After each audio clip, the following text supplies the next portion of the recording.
just like that, I'm gonna go into the intro. So, good day, good people. It's another fine day in the year of the resolve. Toon Link Dave, Bravo Dave, Anomaly the Normal Cars. We are back with Chapter 1, the full Chapter 1 of Danganronpa Lapse. Now, if you experienced the prologue just before, you're back already. We're gonna do this, I think we're gonna try and do this day after day after day. Where it'll probably be like a release. Over the course of how many chapters there are, I don't remember. I actually don't know, because I think we cut out after chapter 2, and I just never had time to get the finish off. It might only be like a 3-chapter game, because we only have 10 students. It might only be a 3-chapter game.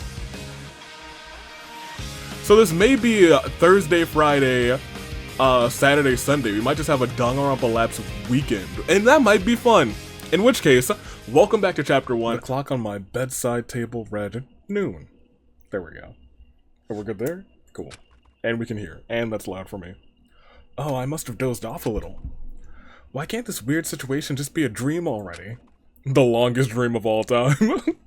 Dreamweaver. Oh man, that's a really old song. I don't think anyone knows that song, but I'll tell you what, it's a good song. I stare blankly around at my personal room. I guess I could take a walk to get my mind off things. And here we go. Ooh, also loud.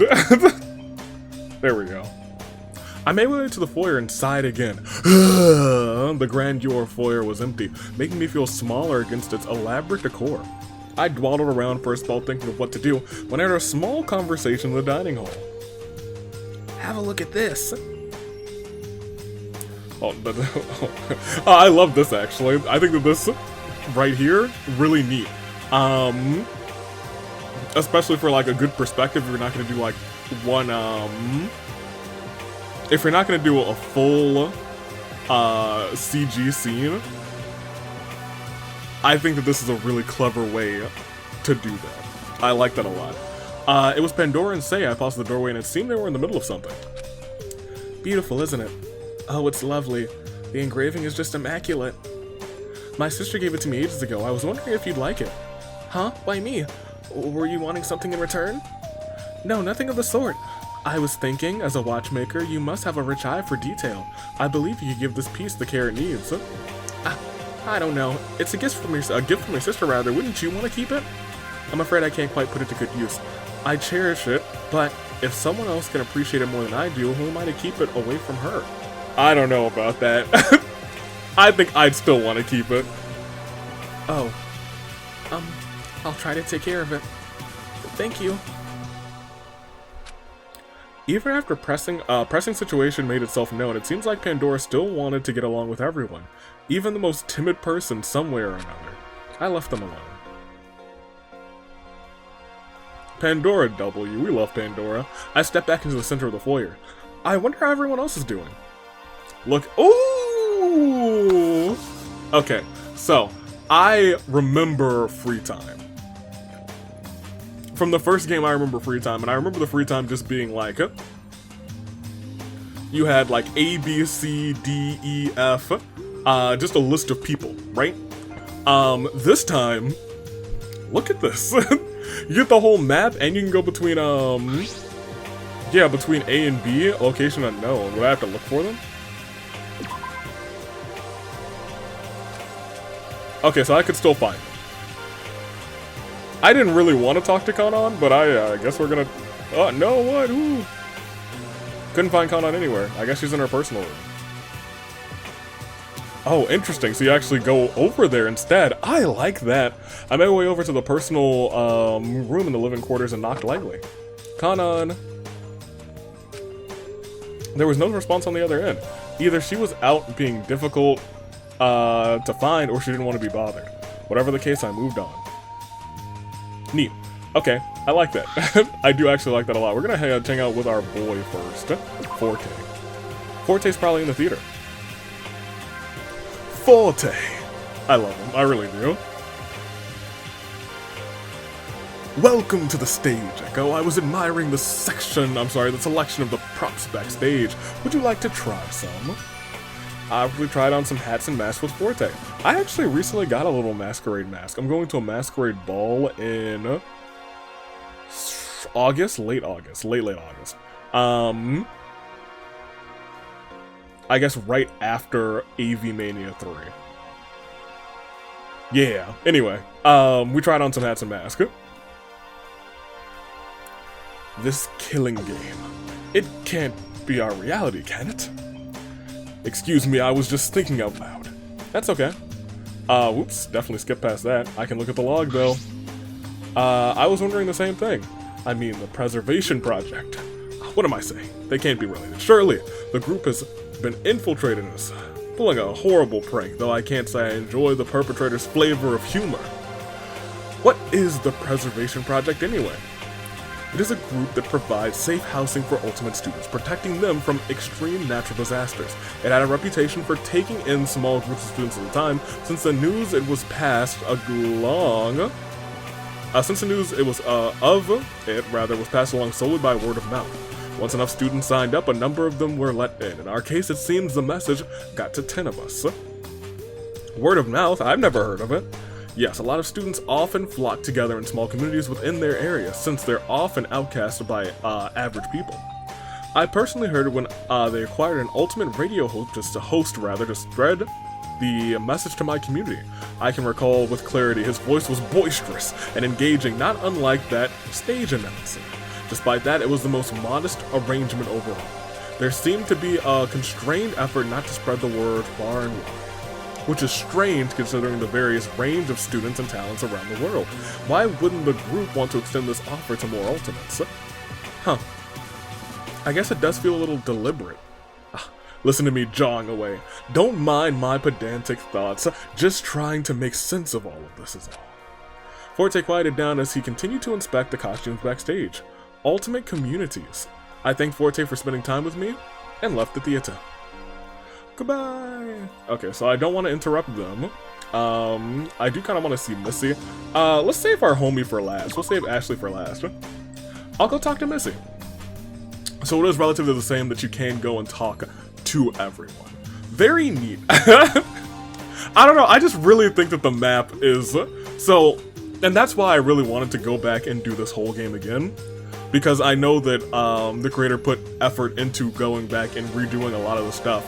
And I just want to make sure that we, as player and people who are viewing or will check it out themselves, and support the creator in their endeavors, I want to make sure that we experience the whole thing in, like, the intended definitive edition. So that's why we're walking through this again. But you know what, we're in chapter 1, and I think we only did chapter 1, chapter 2, and the prologue last time. So we'll see how it all plays out, you know? I can't sit still knowing there's questions to be answered. Would you like to join me in an investigation? Yeah, of course. We'd search the corner. Every corner, rather, of the foyer to no avail. Yeah, I don't want to do this to Missy, but she does with those glasses have actually energy, but you know, I mean, like, well, it is what it is. Missy, that was a heavy sigh, are you okay? I'm not immune to the pressure of the situation we found ourselves in, and I must confess that my loneliness is killing me now, and I just need to believe that you could be here, and instead of da-da-da-da-da. Hit me, baby, one more time. My loneliness is killing me, and I'm gonna stop. So, I don't know. Once we get to a break in this, I'll talk about Baby one more time. I'd hate to be on like this tangent when I'm playing this game. But I think that's what a lot of you are here for. I feel like I never super duper cared for that song. But like every year, I feel like I hear it sometime during the year, and I was like, hold on, this does kind of bang. And then like in like the last 2 years, I was like, hey, you know what? This is on my playlist. I have like a couple of playlists. It's on my commute to and from work playlist. And when it hits, you know, I'm like, let's let it play through. Let's continue. I intended to join the Preservation Project as a part of their operations group once I heard about it. I thought my skills would prove to be useful. Really? What are you thinking about it now? I'm convinced the group must have been infiltrated. The group is known for bringing in many talents from around the world. For starters, I know the Preservation Project Safe House was a large building with the many wings for each group of Ultimate students, so she actually has some knowledge about the Preservation Project. The groups are divided by the window of time students signed up. In our case, we all signed up within a relatively close time frame, creating a group of 10. The individuals are often offered a class project to work on together, utilizing all the skills in their pool. These projects apparently have varying results given the fact that each group may or may not be composed of incompatible talents. Ooh! Interesting. So, I mean, that makes sense. Varying results. I feel like we're getting a lot of important information about the overall story arc that I don't know if I realized the first time that we were playing. Regardless, the end projects are usually very unique. Wow, that sounds interesting. Certainly, it would have been an amusing and challenging experience to participate as well, but alas, other Ultimate students, huh? I let Missy continue investigating in peace. And I kind of do like how they're just like little, ooh, other side. The other side. Art. Yeah, I wonder if art's okay. Art's okay. Art's always okay. We love our art. Art. I can't get over. I really do like the new design of the climbing center a lot. Echo, you want to see how I can climb? Safety first, though, of course. I watched Art struggle with the ropes and harnesses before giving up on the idea of climbing altogether. Yeah, that's Art for you. So weird. What's on your mind? This game thing. The announcement said it was a game, but it's not a very fun premise, you know what I'm saying? A huge mansion or whatever, just for the 10 of us to play a killing game, it seems, I don't know, expensive. What do you mean? I mean, this place is huge. I would have thought that maybe more people would have been involved by the looks of it. It's not that I want a lot of people playing a killing game. You say a lot of people, but are Ultimate students really so common? Yes. And, no. I'm familiar with Ashley's name only because I pay attention to the sport, but I know zilch about photography. I think you just have to be in the right circles. And to put it in perspective, there are billions of people on the planet, so it only seems like a lot of Ultimate students in this moment, since we're all gathered up. That's true. Yeah, I mean, statistically, there should be a lot more Ultimate students. Well, at least you don't have much to worry about all this Ultimate talent stuff. It's tiring sometimes. Art fell unusually silent for a spell. Anyway, doesn't look like I can figure this out, this climbing business. Catch you later. Art gave me a quick nod as he zipped out of the climbing center. Well, he ain't there anymore. Could I re-click him? No. Cyrus. I'll look for Cyrus.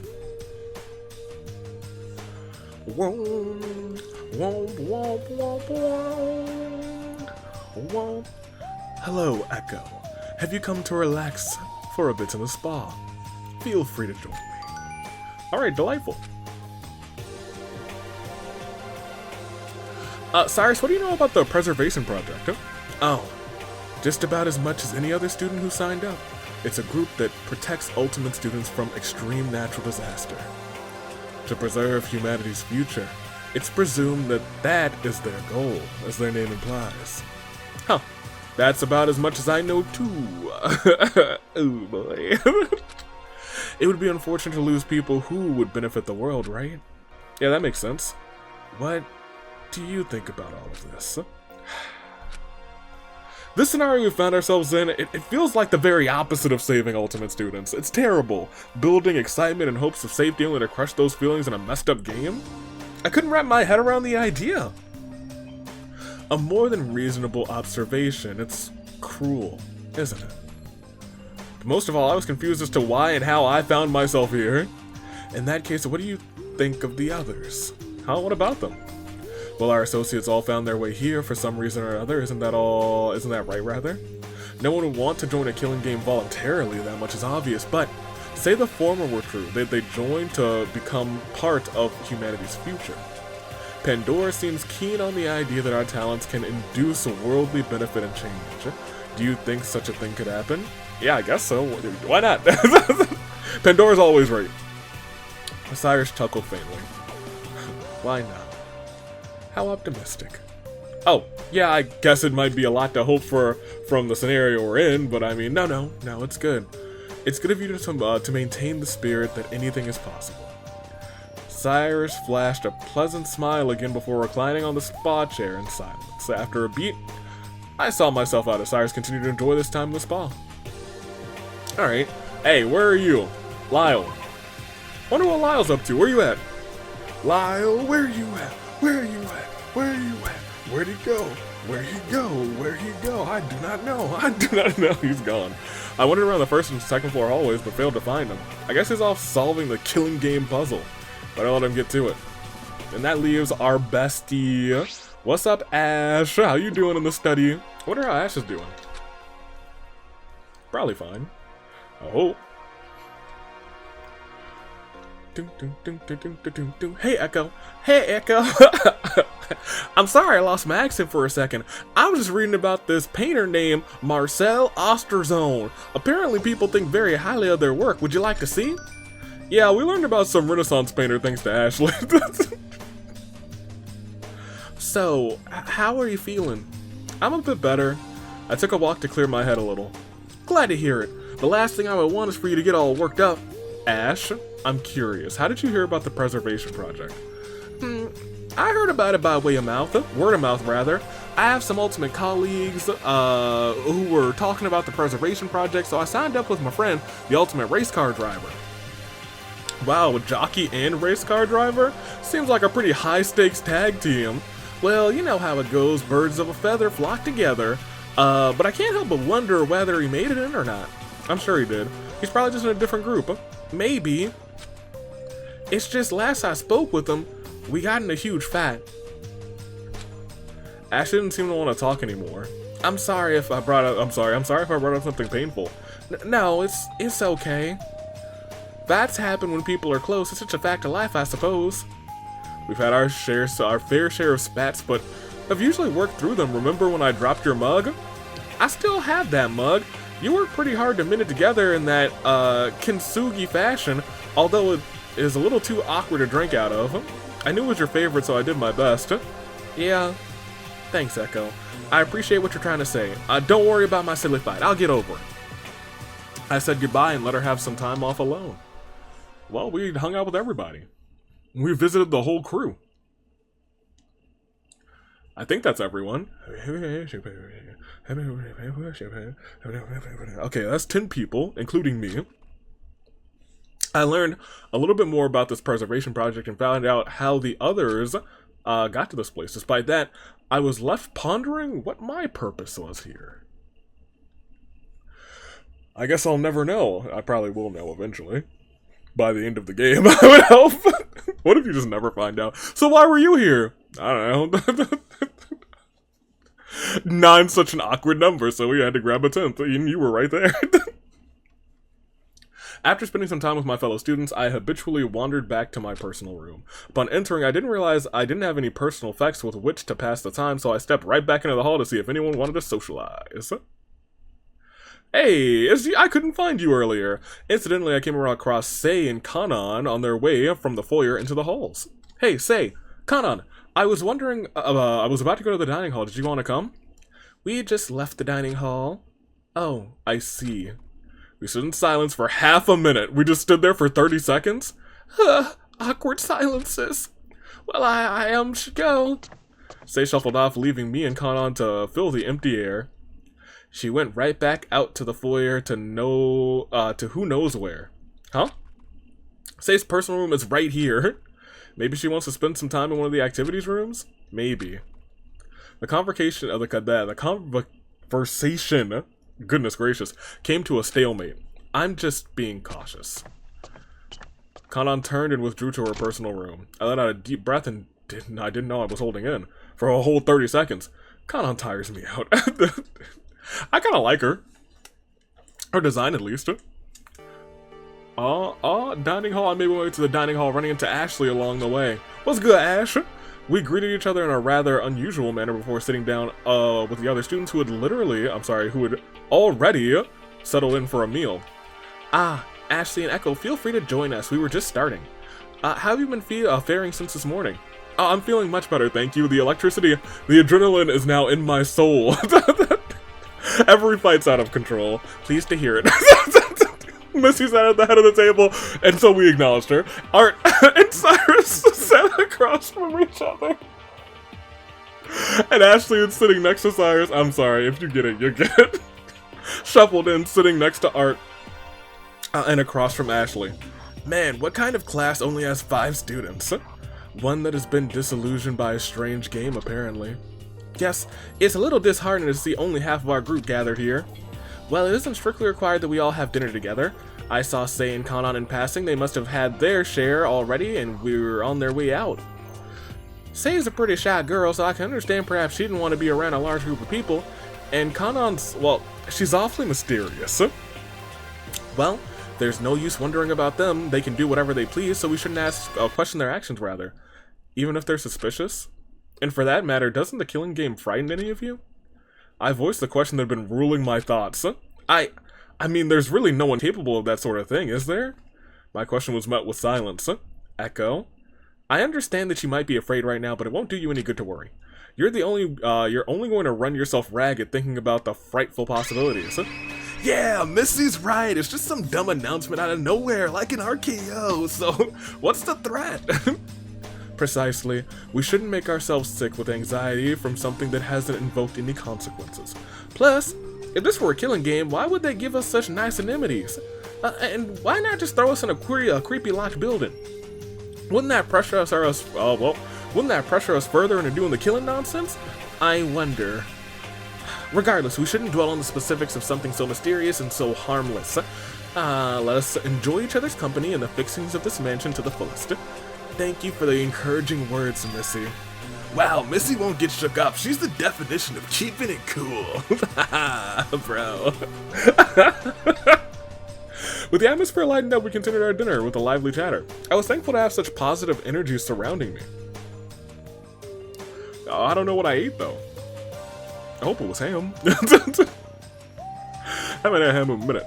After dinner, we all departed to wrap the evening with our own activities. Okay. Ashley and I walked over to the living quarters and to rest for the evening. Before we went to our respective rooms, Ashley pulled me over to the end of the living quarter hallway. Ash, what's up? Echo, I've been thinking, and I don't know how to say this. This killing game, it has me real worried. An ultimate battle royale, just saying that is ridiculous. It has some kind of themed ARG or weird, elaborate prank, it has to be. I was kidding around, but Ashley remained still with a serious demeanor. Well, you're here, aren't you? How else would you explain your high school plaque on your door or your personal room? Huh? Sure, it's a little strange, but that could mean anything. I was probably just mistaken for a different student at my high school. You know what I think it means? It means I was right. Echo, being involved with me only results in ultimate levels of trouble. This game that's specially curated for ultimate students managed to gain a collateral student participant simply by being associated by association. Me. Ash, what are you saying? I don't want you to worry about me. Yes, I can protect myself, but it's more than that. I remember that night, the night you dropped me off after we had dinner. You couldn't walk me to my house. I did, in fact, make it to the house in one piece, but when I looked back onto the street, I did notice something strange. I saw smoke. It was coming from the direction you dropped me off, so I assumed the worst. I wanted to run out there and see what happened, but the only thing I remember was a sharp pain and then black. Right. I must have been a target or something. Someone must have subdued and captured me, and at the same time, you as well. Whoever did this, it seemed they wanted to cover all their bases, which means if you saw anything that night, you also had to be taken. I trembled at the thought. The problem was I didn't see a thing that happened that night. Echo, I can protect myself, but I want you to keep your distance so whatever happens to me doesn't come to harm you as well. How could you say that? There's 10 of us. Who's gonna do something wild and crazy? We're best friends. I can't abandon you at a time like this. I need you to leave me alone. It's for your own safety. It hurts me to even think about it, but I don't want you to be in danger because of your relation to me as a close friend. I couldn't believe what was happening. Ashley's face was painted with remorse. She only wanted to keep me safe, but in return, it meant that we needed to be apart. Ashley gave me one last hug before returning to her room for the night. Ash. Dang it! We lost our horse girl! I hung my head in despair. Why did this have to happen? I clenched my fist in frustration. Damn it! I pounded the wall. Nope, that's gonna be a mistake. I enjoy having a wrist that's not broken. When I heard a gentle voice, I'm so sorry for what just happened. Is it Pandora? I twirled around to find the source of the voice within a few paces behind me. Pandeezy, what's good? How you doing? It was Pandora, her voice barely a whisper. Pandora, you heard our conversation? I apologize, I didn't mean to eavesdrop. I was only nearby because I wanted to talk to you privately. Me? Yes, I was wondering, does this message mean anything to you? Kuma? Like Monokuma? She pulled a small piece of paper out of her apron. The note had 2 symbols on it with some text. If you recognize one of the symbols depicted, then you have finally found me and are safe.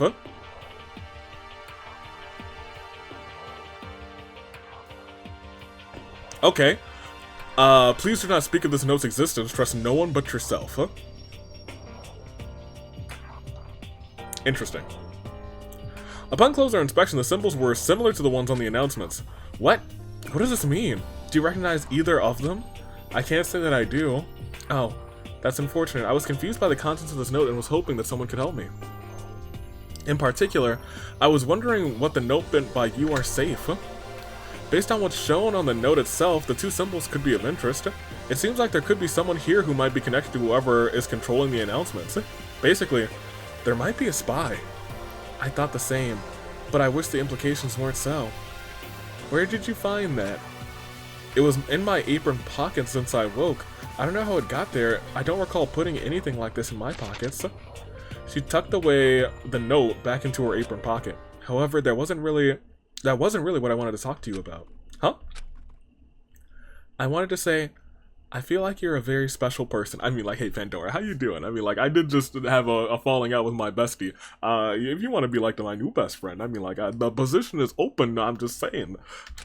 I can't really explain it, but I feel a strong aura about you.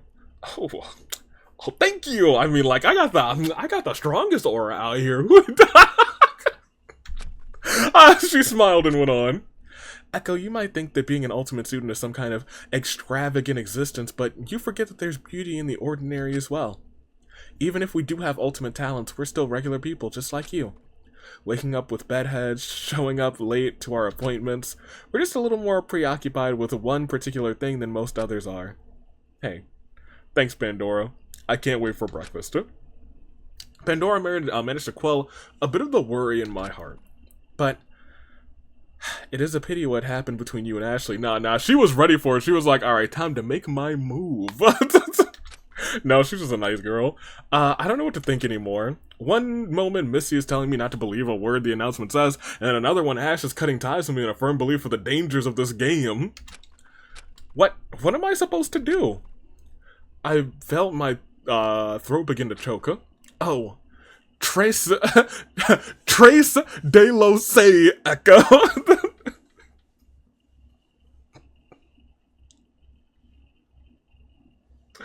Oh my gosh. This French. I don't know, French. Bonjour.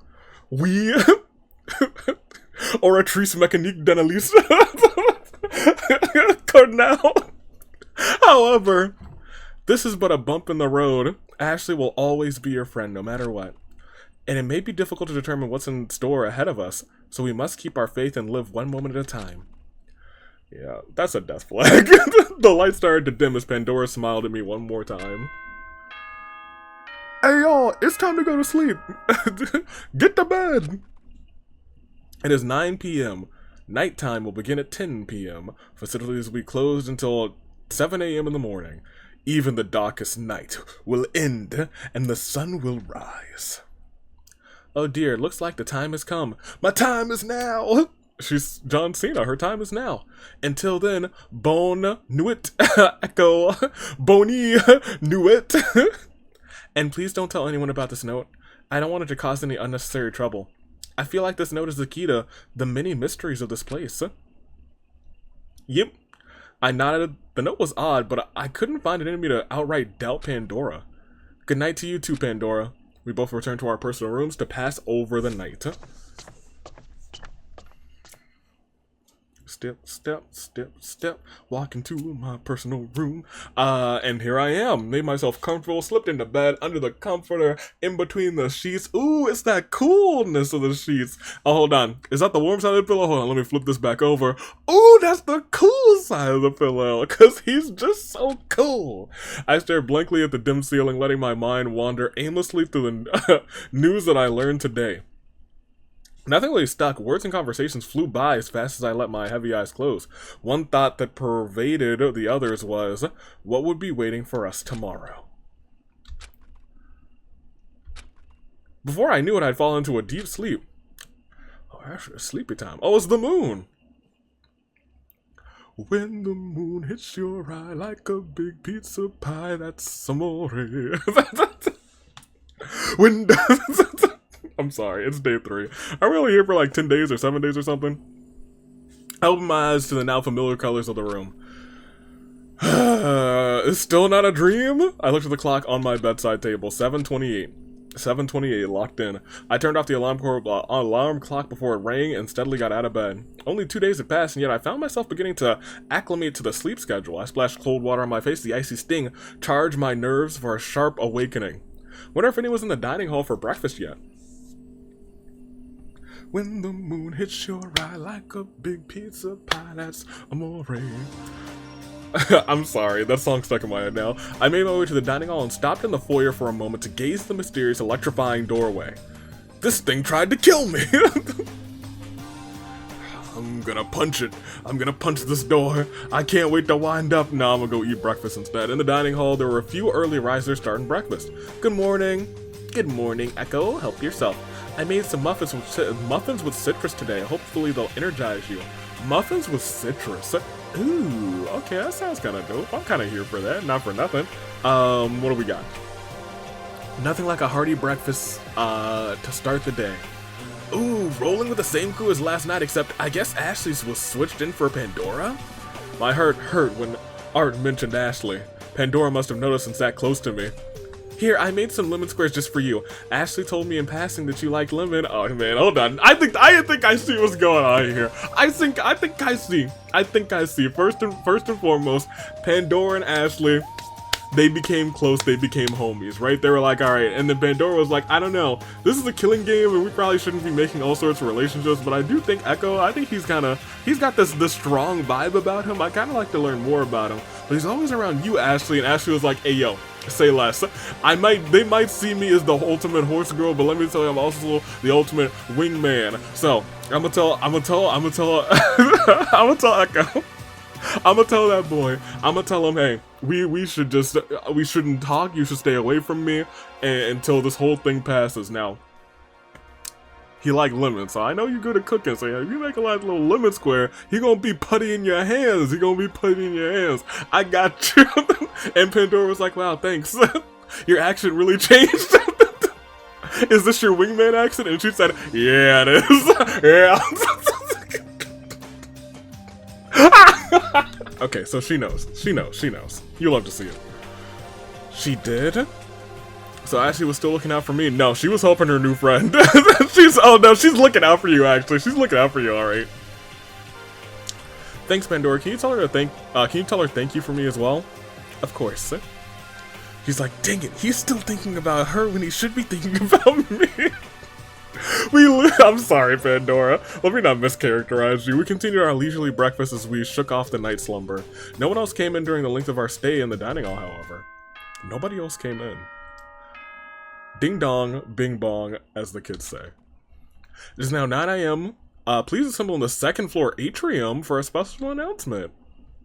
After the announcement ended, I mechanically started to get up from my seat when Art loudly kicked up his feet on the table. No way! Art leaned back in his chair and pouted. We're not going to listen to your creepy announcements, you hear? Art wagged his finger aimlessly at the ceiling. I wonder what happens if we refuse to assemble. Do you want to test this passive protest? Why not? I'm curious as well. Hey, isn't this dangerous? I agree, it may be risky. The only risk thus far has been when Echo actively tried to escape. The 48 hours past have been nothing but casual to us. However, after a moment of silence, the painting above the fireplace switched to the announcement emblem. It was a killing game announcer. So, welcome to day 3. Huh. So it plays regardless. I sat down and allowed the announcement to disrupt our morning. Are you comfortable? Having a nice breakfast? Having some fun sleeping in? That's great to hear. Today we'll be reviewing some general rules relating to our lovely killing game, and they are as follows. Students will enjoy the idyllic lifestyle within the apotheum.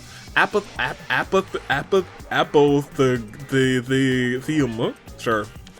For a duration of 7 days total, activity amenities are open from 7 a.m. to 7 p.m. Breaking major assets, kitchen refrigerator, theater lights, etc. is strictly prohibited. At the end of 7 days, whoever survives is awarded the ultimate prize. To expedite the process, towards the ultimate prize, one must kill a fellow student without getting caught. And to get the ball rolling each morning, a special music will be provided to exercise your mind. Today's force motive question is, are your talents a true representation of who you are? Who are you beyond your talent? Stew upon these brain-teasing inquiries as you all carry on with your communal lives. And whoever actually went to the atrium gets an additional special gift. Haha, yeah, I know. No one wants to go to the second floor just to hear an announcement. That's what speakers are for, after all. So whoever followed the rules got a little something, if you know what I mean. However, if there are no developments by the day's end, there will be serious repercussions. You'll all suffer the consequences and be executed as a group for failing to participate in the game. Oh, boy. Well, that went from 0 to 100. Check your bracelets. They all contain a lethal dose of Complex 57, just enough to knock you out into the next life in less than a minute. Huh? I flipped my bracelet over to see a clear vial attached to a control chip. Yikes. Well, that's unfortunate. Our bracelets had these in them the whole time?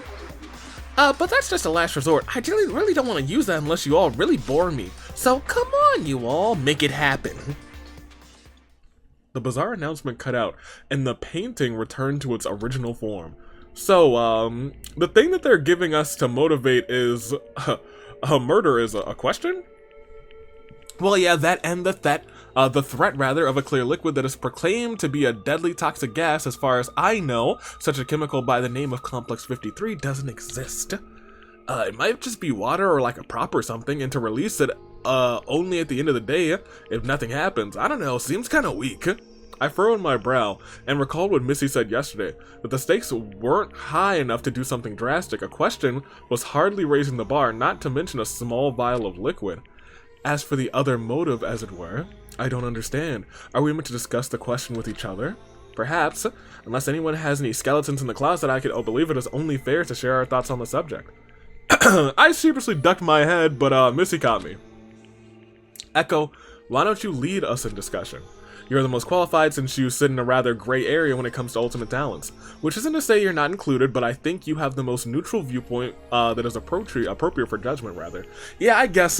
I will be judge, jury, and executioner. Smash, murder. If you don't want to, it's not necessary. No, it's good. I have to admit, I'm pretty curious now, so what's all your talents about? What do they make you? Do they make you? Well, let's see what everyone has to say. Yeah. I remember the free time being more like this. So I think it's pretty dope they did the map instead. I think that was a real neat thing. So it just makes it feel more polished, a little fresh. Let's start with art. Let's go just from the top to the bottom. Is being a pro golfer a true representation of who I am? I don't really get it. I mean, I think it is. I really haven't expanded my interests outside of what I know, which is golf, bro, so I can't say anything else encompasses who I am. Does that make sense? Yeah, I think so.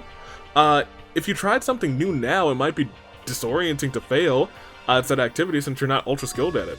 Oh yeah, that does make sense, bro. Well, ultimate golfer or not, yeah, I like playing golf.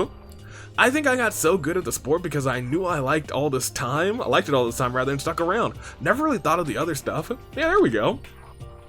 I guess it's a simple sentiment. Thanks, Echo. Eck, bro. Let's go, Cyrus. So, Cyrus, yes. What does being called the ultimate charisma entail exactly? Why, it's the mystifying ability to draw people towards me with little to no effort. Look at these sparkles, look at me shine, look at that smile, or so I've been told. Some might equate the word charisma to charm, and in turn, think that charisma has to do with good looks, beautiful voice, overflowing wealth, etc. However, I think charisma actually lies simply in having a kind soul. People are swayed by those with a kind soul, be it they have good intentions to follow through on or bad intentions to take advantage of. I found myself absorbed in Cyrus' statement. I guess I understand what he means now. I might even say you're rather charismatic yourself, Echo. Oh, I mean, like, I wouldn't go that far, but I mean, like, if it's coming from the ultimate charisma, who am I to say that he's wrong? Did you hear that, Pandora? Nonsense, I welcome your presence, it's calming. I feel a little embarrassed. I mean, my cheeks are a little red after being given such high praise from one called the ultimate charisma himself. So with that in mind, how would you describe your personality and talent? Not sure. It always is difficult to talk about yourself, though I do suppose I do like going with the flow. I guess a word could be cooperative. Missy, what's good? A political tactician, huh? I like to imagine Echo's at this table. And he was like, you want me to lead the discussion? Well, okay. And pulls out a flashlight. It's like a police interrogation. A police tactician, huh? What does that entail? What does that mean to you? How does that encompass your entire life? Tell me. It's bad cop Echo. It's not glamorous. Oh, let me get this flashlight out of your face then. Wait, I think I have a flashlight kind of nearby. I don't think it's on my desk though. I think it's on my dresser.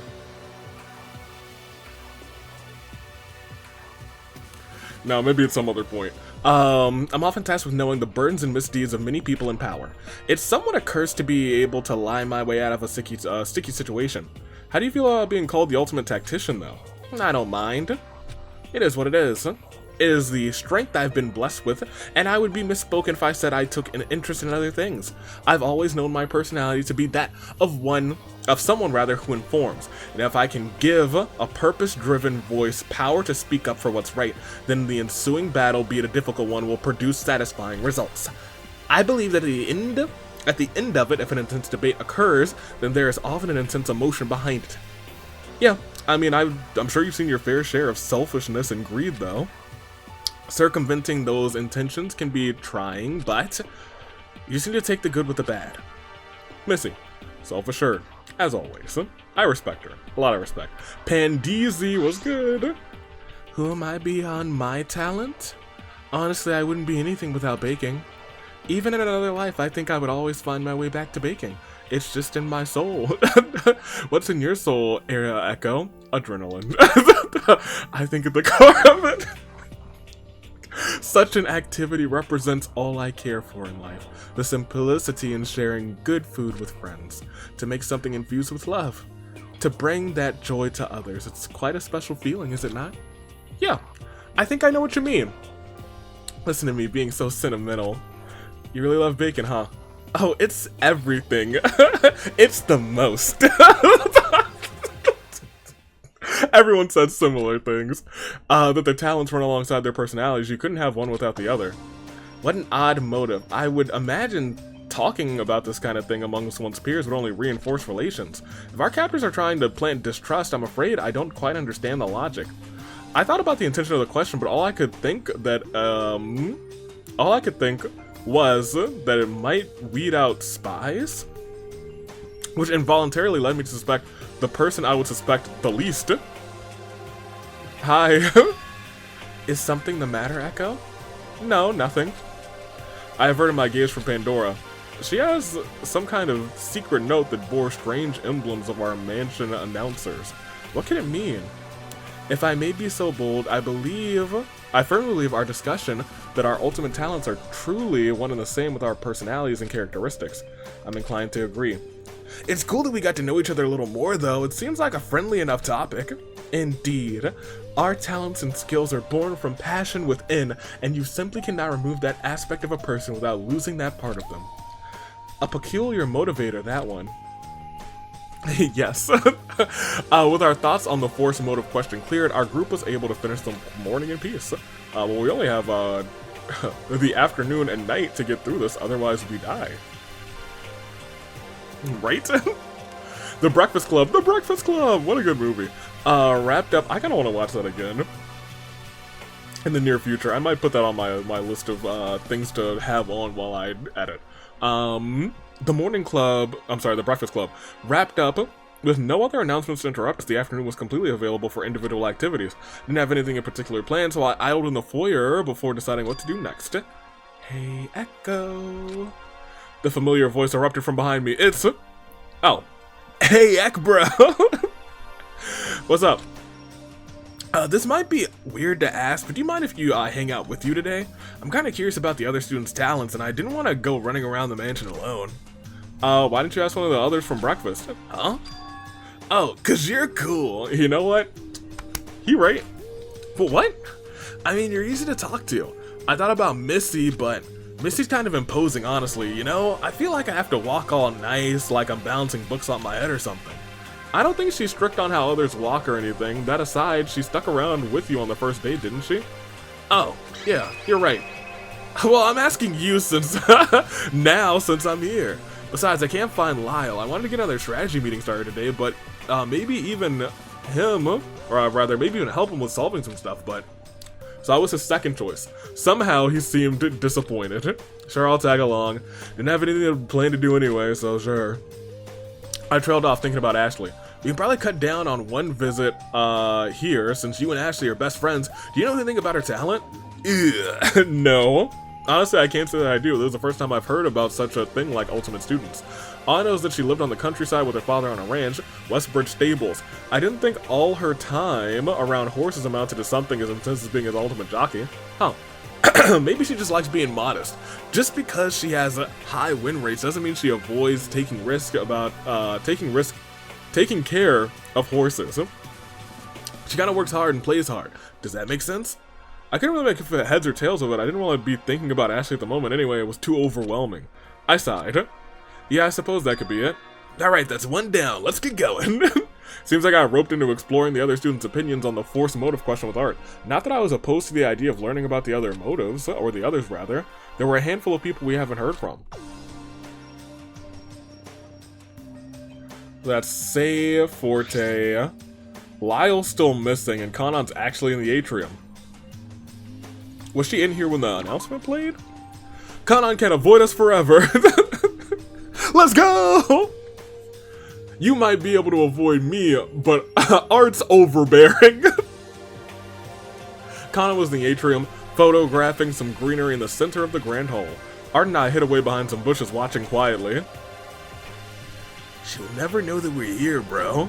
Hey, I know you two are there, gosh darn it! Be quiet until I'm done. We watched in silence as she snapped various photos of the plants. Out with it, what do you want? Echo was curious about your talent in relation to the force motive question. I was? Way to throw me under the bus. Yeah, I just wanted to hear your thoughts. Thoughts? There's not much to say. I know who I am. I'm a photographer, a behind-the-scenes kind of person who doesn't bring others' visions to life. Who brings other visions to life, rather, and captures them for eternity. Was this rehearsed or what? No. I just know who I am. With a certainty. Just as Kanon was about to make a dramatic exit on that lingering note, Pandora caught her on the way out. Oh, Kanon, just the person I wanted to see. And this is about the motive question as well? Indeed. Figure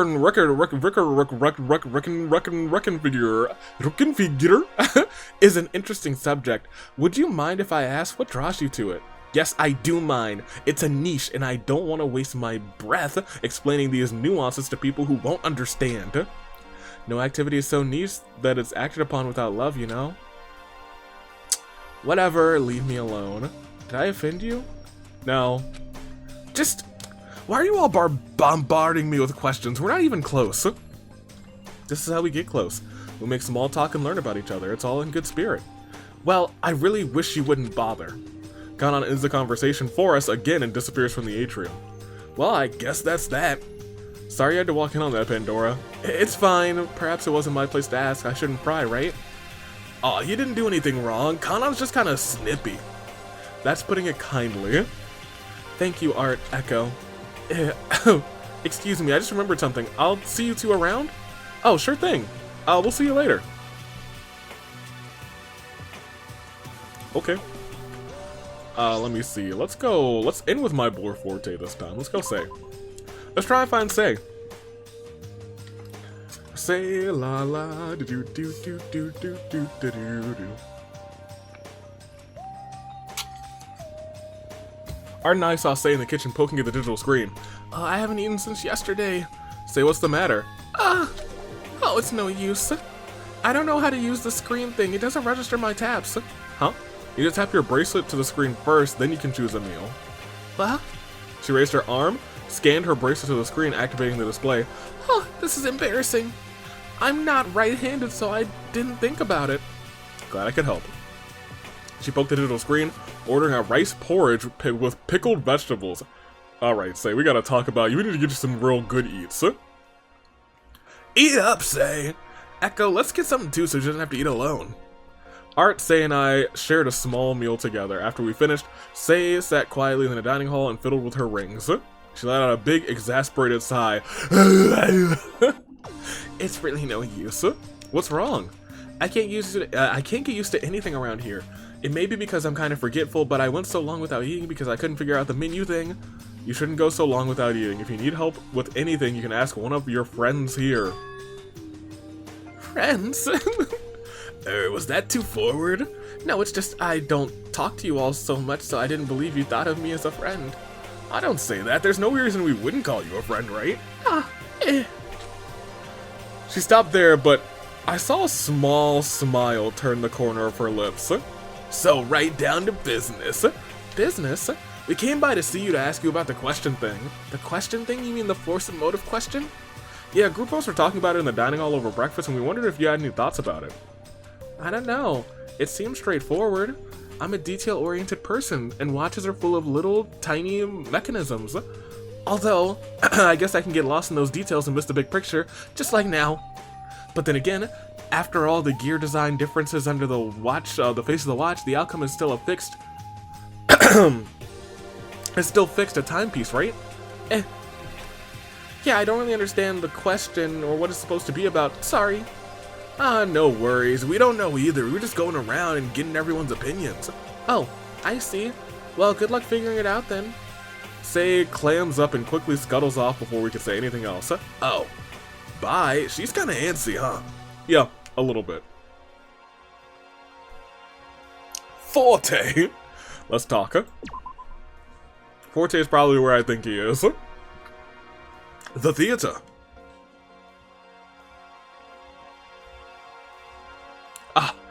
Art and Echo. What brings you here? Art was curious about your opinion of the force and motive question. Yeah, why opera? Isn't it boring? Art, full of tact, I see. Isn't your ultimate talent lame? Aha. It's quite the opposite of boring. Performances are very rich and can shake the viewer to their core. Opera is a wonderful art that combines the eyelash stuck in my eye, raw vocal emotion with the physical beauty of expressing the self with your very being. Oh, wanna hit us with some bars, Art? My guy. Okay. Hit him with the bars. Forte's operatic voice to say, I was a little curious would be an understatement. Oh no, I couldn't perform under these conditions. What conditions? Why, the conditions of the heart, of course. bro. Bro? Can we ask why that is? Well, you see, I haven't been able to properly express myself since a tragedy struck in my hometown. We lost a friend in our community. Sir Hyde was one of my most loyal friends. One of his favorite pastimes including long walks in the park with the wind gently brushing through his ears. Wait, is he talking about what I think he is talking? You lost your dog? Art! Yes, I'm still rather fragile about it. Oh, I'm sorry, dude, that sucks. Si davvero. I suppose it's different experiencing tragedy than performing it. Precisely. I've been troubled since. What kind of dog was he? A German Shepherd of 13 years. Oh, you know, he lived a long while. I'm sure you gave him a great full life, with lots of music, of course. Forte's lips turned to a small grin. Indeed, dog is man's best friend, are they not? It would have been unseemly of me to treat him not like my very own family. He had such a charm and wit, howling along with my practice. Well, I dare say he prevented me from practicing more times more often than not, rather. Sir Hyde loved the attention, command the attention, rather, of all with his gaiety. I couldn't help but smirk the idea of a dog on the theater stage. It was a sweet thought. The dog was like, Aru! Figaro, Figaro! Yeah, just remember the good old times with Mr. Hyde. Indeed, I shall. Thank you, Art. Oh, nice. I think that has some nice closure. After that small chat, Art and I thanked Forte for his time and paused near the exit to the theater to collect our thoughts. I bet his dog was really fun to play with. Anyway, what did we learn? I don't think we got an answer to the question as much as we did a description of what our opera was. I think we did. Forte's kind of dramatic guy, sure, but I think he's very in tune with his emotions, just like opera. Huh. Satisfied with the answer, Art nodded in understanding, and despite him jumping into Forte's worries, Art seemed to have helped Forte recall a fondness for his late friend. Very nice. Well, I mean, Lyle's still missing, but I'll click on him anyway. I wonder. Wonder what? Wonderwall? Yeah, we're wondering. Art and I looked around for Lyle, but he remained as elusive as ever. What the heck? Where's Lyle? I don't know. Well, certainly we'd run into him by now. Maybe he's dead. If we run around some more, we're bound to find him sooner or later. Okay. I mean, I guess that's true. There's only so many places he could be. After running around all day, Art and I managed to catch Lyle, who was about to enter his room on the other side of the living quarters hall. Yo, Lyle! Hey there, what's the good word? You're awfully casual for being so difficult to find. Yeah, we finally caught you. Huh? You've been running around this whole building solving puzzles. And we've been running around this whole building looking for you. Oh, I'm in hot demand, is that right? Yeah, we wanted to hear your thoughts on the motive question. Yeah, we thought it might improve relations getting to know each other better and all. Ah, that. Huh. Force motive question. It's not a very strong motivator, is it? What if I don't want to talk about it? I don't suppose you have to. Yeah, but we're friends. We should all share stuff like this. And friends should know when to let up on the pressure. Oh, sorry, Lyle. Art looked down dejectedly. I'm sure Art didn't mean to press you so hard. It's fine. I've just known puzzles all my life, you know?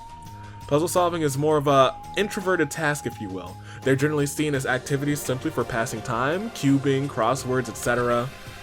I don't really like thinking about who I am beyond my talent. I'm afraid that I'm too boring without puzzles. Yeah, you're not boring. You're plenty cool. I mean, look around. You've got all sorts of friends here who think you're amazing and charging right towards solving that electric door. Right, Echo? Amazing was one way to put it. Yeah, Lyle, don't beat yourself up. You have a gift. Thanks, you two. But hey, while we're on the topic, listen to this. I tinkered with that door and I managed to figure something out.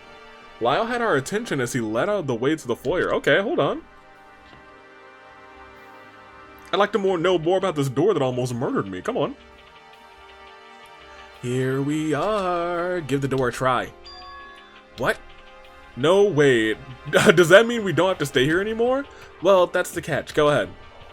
I gave Niall a nervous look before reaching towards the door handle, and I got electrocuted again. I quickly gripped the door handle and nothing happened. Oh, I was fine. Wow, Lyle, you did it. I gave the doors a push, but they wouldn't budge. What now? What the? Is there a barricade or something? I think so. Or it's just locked hard. So I managed to disable the electric door, but the physical barrier is now an issue. I admit I'm relieved that there's more layers to this task, though. Heh. What do you mean? It would have been too boring if I just had to disarm a door. Upon unconcerned with the discovery, Lyle was more satisfied with having more puzzles to solve than he was with removing a trap from the dangerous door. Here's something else that's interesting, though. Might be important since it's about this weird killing game twist. After 9 a.m., after the 9 a.m. announcement, I saw Sei sneak downstairs from the direction of the atrium. You think she actually went to listen to the announcement? I can't think of anything else. Even stranger was she came down and went to the dining hall for a minute but quickly left. I poked around in there and saw this in the pantry. Uh-oh. Whoa, secret note. So is this that so-called special gift? Yeah, I can only assume. I was confused. How could it have been a special gift from this morning if Pandora shared the note with me in confidentiality last night? I decided to keep quiet about it. I didn't want to confuse things even further. I said it a little, and the symbols don't match any of the symbols of the students that are currently here. I cross-referenced the note symbols with the ones on the personal doors and got nothing. That is, if the note symbols even belong to the students. I remember saying something about other students, right? Oh? Show me that the preservation project divides students groups across different wings of the building. So maybe there are students in a different wing? So what would we do if we did know those students? It's not like we've seen them in our part of the building yet. Huh? Who knows? Could it be? No, not like this. Morphogenic field theory? No, Lyle. No, we're not doing this again. No. Lyle muttered something under his breath. Morpho what? Don't worry about it. Makes me wonder though, what are we meant to be recognizing other students? For example, I believe Ashley and Echo being friends before this. Am I wrong? No, you're right. I thought it was just me though. Right? See me. Right. See, for me, I recognize art school emblem AA Academy, right? Huh? Yeah, how'd you know? I went to Rainmoth Institute. I remember seeing your school symbol when our schools merged. My school used to be Signal Prep High School before the merger. I thought you were cool, representing a whole school rather to influence a merger. Ha, that's kind of embarrassing. That was a long time ago, I hardly remember it. Why not? It was amazing that you used your golf skills to make things happen. Our school has never been in better shape thanks to your help. Aw, thanks, but people complain that my games aren't interesting enough since I always get the same result, a hole-in-one. They always say games should be interesting, they just play golf themselves, you know? Besides, Lyle, you're the cool one. I mean, you use like your deduction or whatever. your deducts, your reproduction to figure out how to disarm a dangerous door. That's more utility than I could have ever imagined. It's nothing. The door doesn't even open anyway. That's still awesome though. I feel like I could never figure out what to deal with the killing game stuff announcements. Oh yeah, that is the end goal. I'm just working my way through all these small pieces they've given me. The two energetically talk as I awkwardly watched. Oh, sorry, Echo, we were just talking your ears off over here, huh? Yeah, that's alright. I'll take my leave now. Peace out, guys. Sure, it was fun hanging out with you.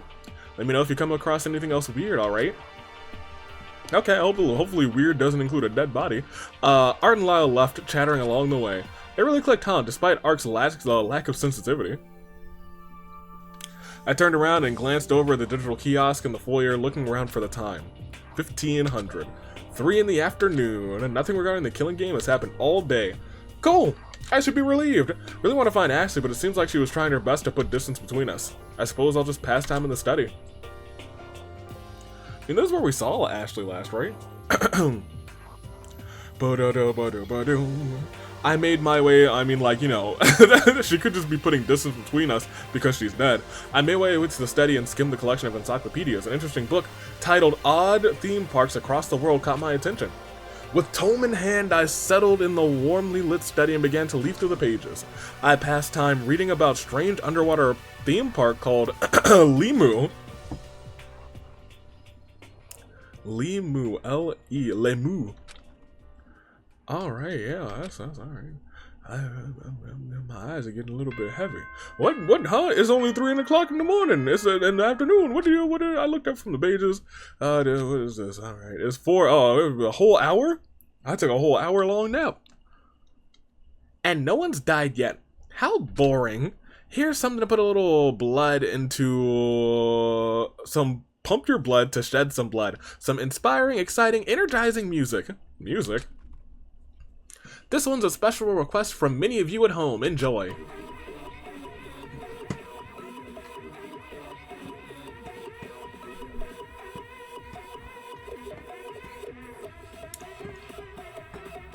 Hey! Hey! Hey! Hey! Alright, I'm gonna stop. I kinda don't hate this song, I'm gonna be real with you. What kind of music is this? Echo, look, it grows on you after some time.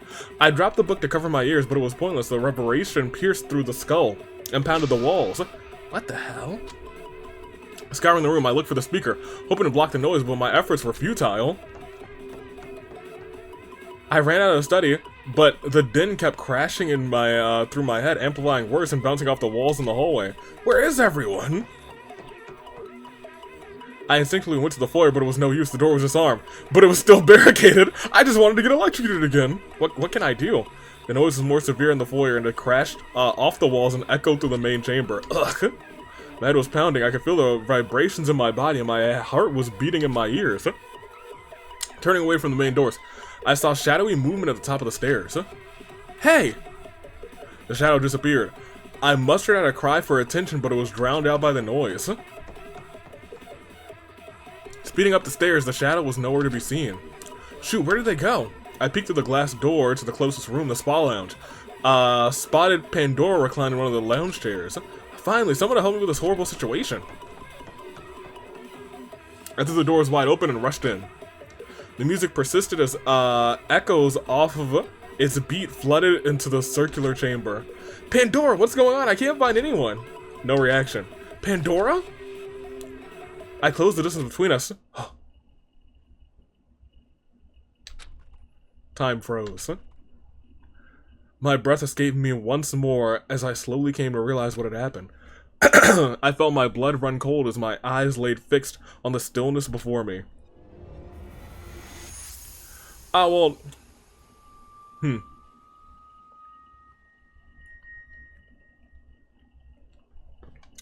I guess she's dead.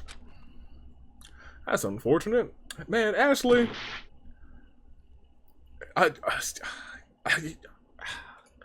Ashley was supposed to wingman for you. Where is she? Y'all should have been hanging out talking about me. Ah! There was no response from her. Pandora was dead. And just like that, we have ourselves our first Moida. Chapter 1. Je ne puis ressourcer. I don't know what's... Oh, look at that. Those are fancy cheeses. Delicious.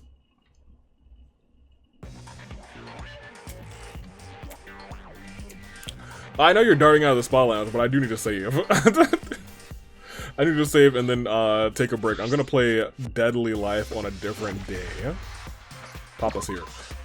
So I don't think that's gonna be like once again, I'm not entirely sure how I want to do this. Because this is like 35 minutes. Plus some extra because I did a little cut. There's a part of me that just wants to put it all into one video. And I think I really might. I think I might. And I think we're just gonna cut it here and we are going to get through it. So stop it here and I'll be right back. Or not, I'm cutting this out. Me and editing, remove.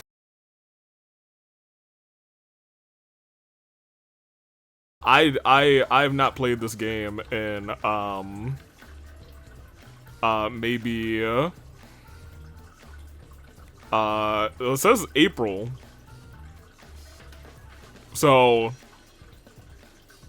I guess since April of, I guess 2024. So the first part that you're watching now is, or that you've already watched, and I'm not sure if it's gonna be like one big video, depending on how long these last two chapters are. I remember playing chapter 2. I don't know anything about chapter 3, and I'm excited for that. But I think I've already given you the preamble that I want to play through everything again, just because everything is freshened up, and there was a lot of work that went into this, this definitive version. So I was like, let me get the definitive experience out to you guys. And I know this is going to be Fangan Friday, but it actually might be a Fangan Saturday, Sunday, if you know what I mean, because I feel like there's so much in this, we might want to split it up into three different experiences. I'm going to continue here, I think. I guess.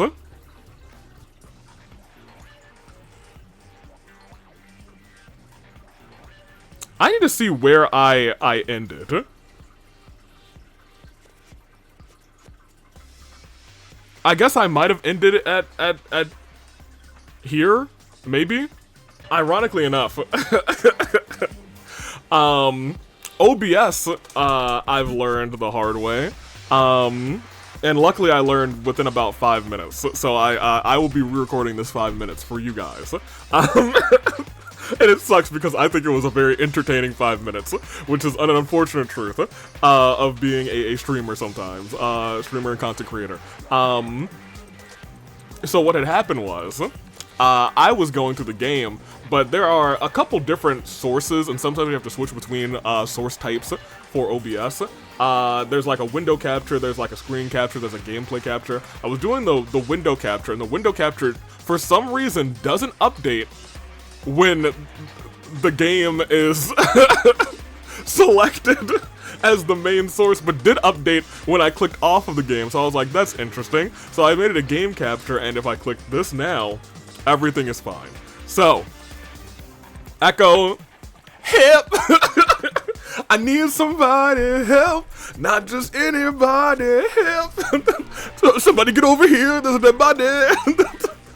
Actually, wait a minute. Help, there is a body, help, not just anybody, help, it's Pandora's body.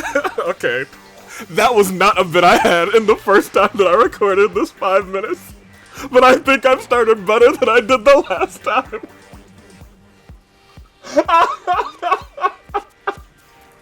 Okay, let's continue. Let's play this game. Two people swept in at the sound of my voice, at the sound of my singing. Help! What is it? Stop making so much noise. This music is making enough of a racket. It's Pandora. She's... Where is she? Oh, Batman over here. We race back to the spa lounge. Cyrus and Kanon's eyes were immediately bound towards the horrific sight. Also, never realized that she had braces. I realized that during my previous 5 minutes for the first time. So, this is just me recapping that. When she did this, I was like, oh, braces! Had no idea. Kanon gasped sharply and flinched, nearly toppling over backwards from the recoil. Cyrus's expression had hardened. A quiet anger emanated from him, and it was almost palpable in the air.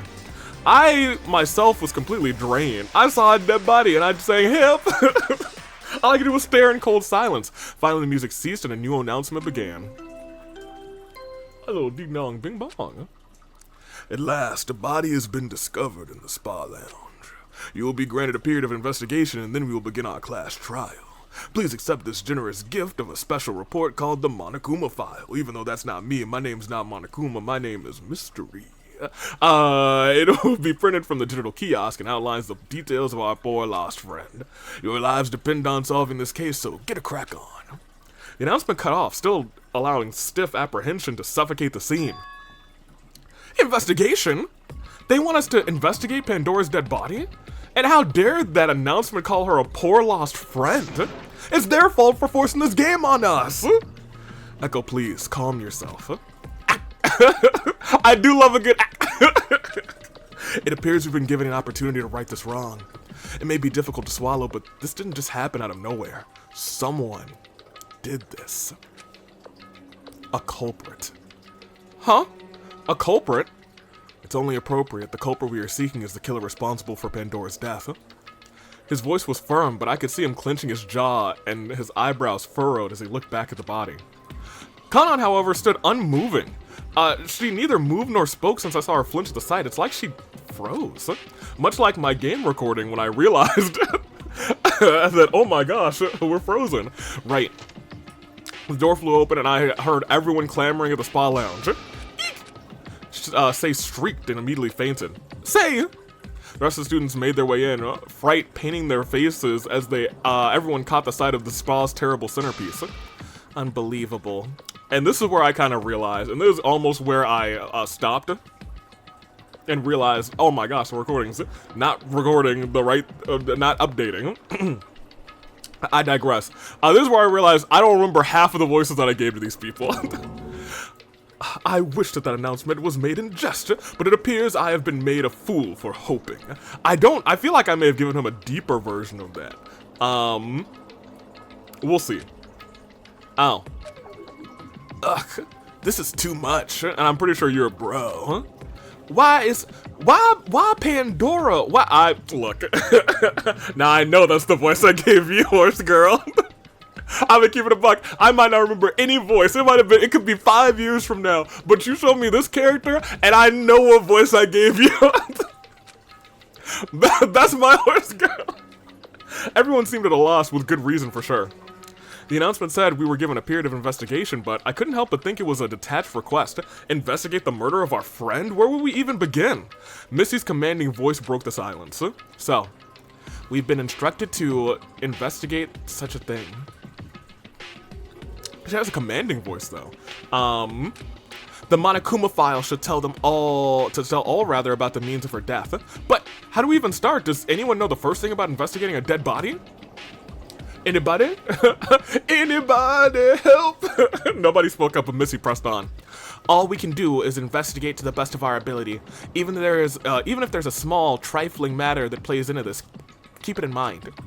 We need to put our best foot forward in investigation if we are to find this heartless culprit. I have a bad feeling that this class trial may be an unforgiving scene. It is such a tragedy. Dreadful more so that we must be the ones to discover the culprit among us. He said the words. Everyone was visibly stressed. We all stood some feet away from the body, afraid of approaching the reality of our situation. The air was thick with tension, but then Ashley, swing, cut right through it. Missy's right. We need to get to the bottom of this. Somebody killed our friend for some awful reason, if not for the ultimate prize. Murder is murder. Someone dies at another's hands and that life is taken away. One lives and one dies. There's no gray area about it. Ashley's eyes were fiery with intent. Someone here. She trailed off, but we could fill in the blanks on our own. She didn't dare utter the idea that someone standing within our ranks did this. She marched over and gently laid a hand on Pandora's, sharing a moment of silence for her. The rest of the group was unnerved but silently agreed. This is where I realized, and I looked over, I was like, that's not what I see on the screen right now. Now I'm completely caught up. That's our 5 minutes. It actually took 7 minutes because I think I had a couple better bits that I didn't think about during that one. Missy and Ashley were stern, but they were right. I was shocked at the sight of Pandora's body, but I mostly felt sad. She looked so peaceful, suspended in a newfound endless slumber. The longer I looked at Pandora, the more suffocating melancholy grew in my heart. My heart ached to hear her voice again, to see her smile. She had so much life, and it was dashed away in an instant. I clung to whatever memories I had of her. I couldn't let her warmth, her love, her hope go unforgotten. Someone killed her. And we need to find out who. Not only for our peace of mind, but for Pandora's sake. She got some neckies. She got some neck stuff on her. So she was strangled, probably.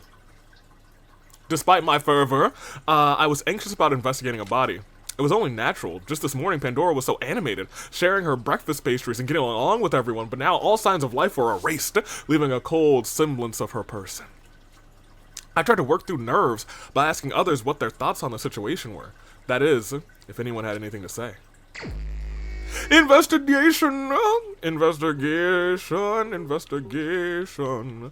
Okay, first of all, this murderer is sloppy. Left a piece of paper in here. What's that?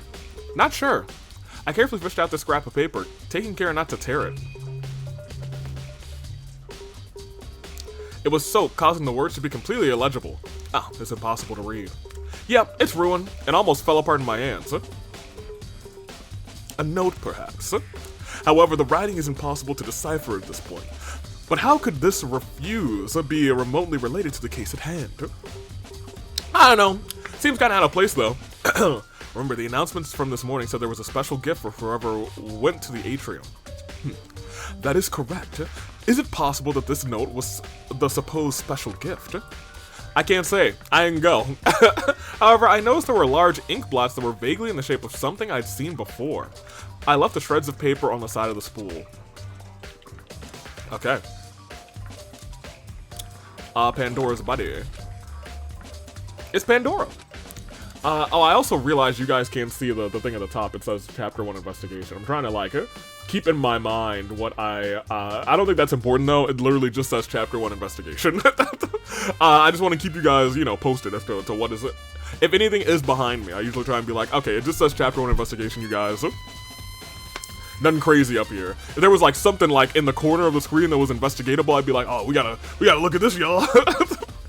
Pandora's bracelet, formerly a gold rose color like my own, was now a vibrant neon pink. I guess it meant she's gone. As difficult as it is, we have to search the body and scene for clues. Nevertheless, Missy had a hard time looking directly at Pandora's body. Do you notice anything odd? I briefly looked at Pandora's neck. Her neck seems to be in pretty bad shape. It looks red from some sort of stress. But other than that, I can't really figure anything else out. This is difficult whether we're looking at a body or a victim report rather. The fact remains that we're to investigate a horrible thing. We ought to take a look at the victim report provided. Perhaps we'll learn something. Alright, well, don't mind if I do. Look at the Monokuma file! The Monokuma file! Sheds some light on Pandora's death. It looks like a considerable amount had been conveniently omitted. Or rather, the entire file has been paraphrased for the purpose of vagueness. May I take a look? She handed me the black postcard size letter. Oh, so it's really just this small. Ooh, I love that animation, actually. Look at this. Victim report. Pandora Asper. Cause of death, victim suffered from strangulation. No further injuries detected. So it was strangulation. But, is that all the information we have? Unfortunately. However, we have yet to inspect the scene. I trust none of the first witnesses shifted around anything upon her arrival. No, I didn't touch anything. I saw her body and ran out and yelled for help when I called Cyrus and Count On. Neither of them approached her. Well, there's not much else we can do. Oh, I guess we're left with discussion. Oh, really neat, dude. Look at you select over people. Gives them, a little extra thing. Let's start with Kanan. Don't talk to me. Kanan spoke through, tightly gritted teeth. She looked disturbed. Okay. I wonder if I do it again. She was in no mood to talk. Fair enough. Oh, I wonder if there's ever going to be a time where, once you talk to somebody else, you can then go and talk to them again. Lyle, what's up?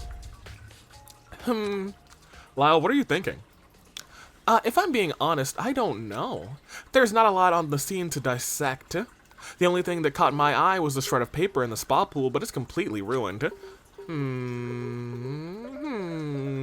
Subtle effect of, the doing the wave while you're thinking. I expected a bit more keen observations from him, but even Lyle was either too stumped or too shocked to speak on the matter. Fascinating. He'll probably pop off in the class trial. I admit, this is nothing if not shocking to see. Those words were unwavering, but Missy's voice was cracked and disjointed. Yeah, I can't believe it actually happened. It's inconceivable, and to Pandora nonetheless. She held together quite strongly, rather. I'm certain her spirit would not have been crushed by a game constructed of fear. Alas, there's no use in hopeful hypotheticals, rather, now that this has occurred. Yeah. I was shaken at how articulate, even on the subject matter of death, Missy remained. Yeah, man, I'm out here like, well, are you still passed out? Save fainted as soon as she entered the spa lounge. Forte was kind enough to situate her in a spare chair off to the side to regain her strength.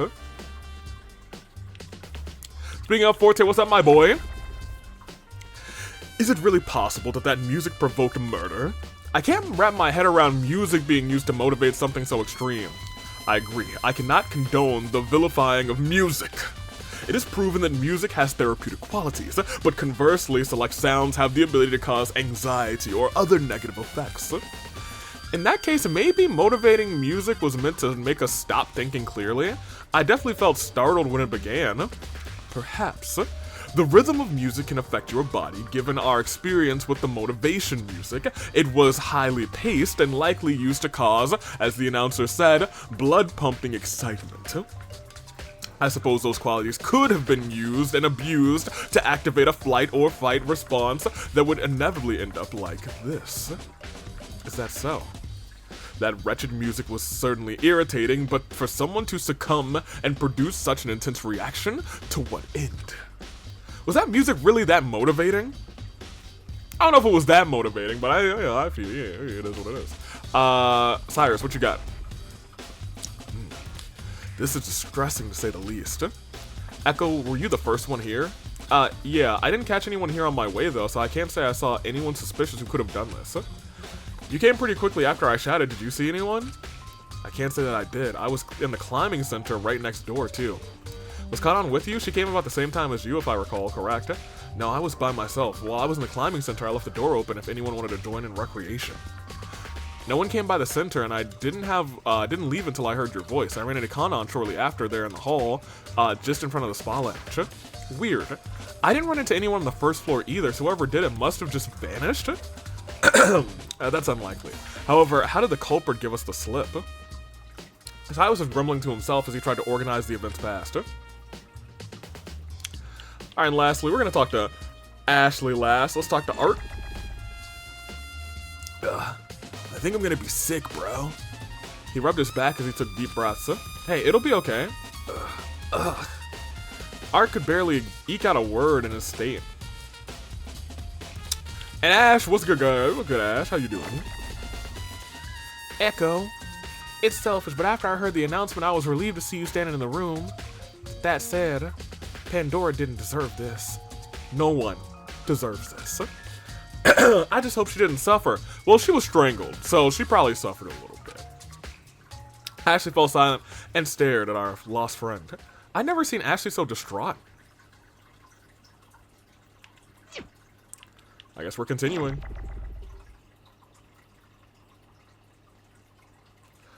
You don't really get a lot of information in this room, which is kind of surprising. After investigating Pandora's body, I felt like an exhaustion rather like none other.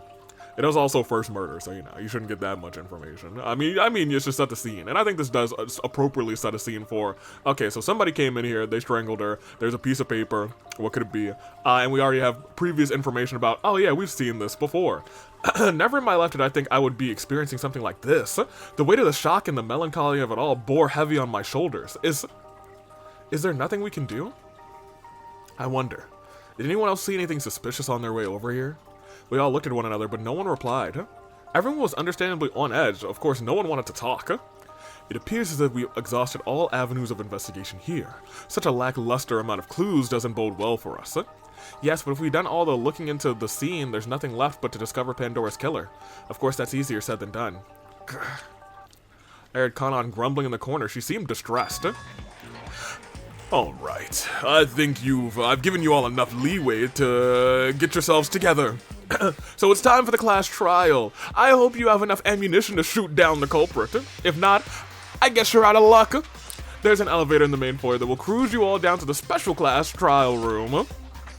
Trial courtroom, rather. If you do not assemble in the elevator quickly, I'll send out a radio transmission that will release toxic gas into your bracelets. You want to find out who did it, right? You don't want your lives to end before you've had a chance to defend yourselves, right? And all that and more will be available for your group in the control room. God, let's get a move on. I'll see you shortly. The announcement went on as quickly as it came. Went out as quickly as it came, rather. So this is really happening. The group shifted anxiously. Well, what are we waiting for? Ashley took the first strides out of the room, but not without giving Pandora one last somber look from the doorway.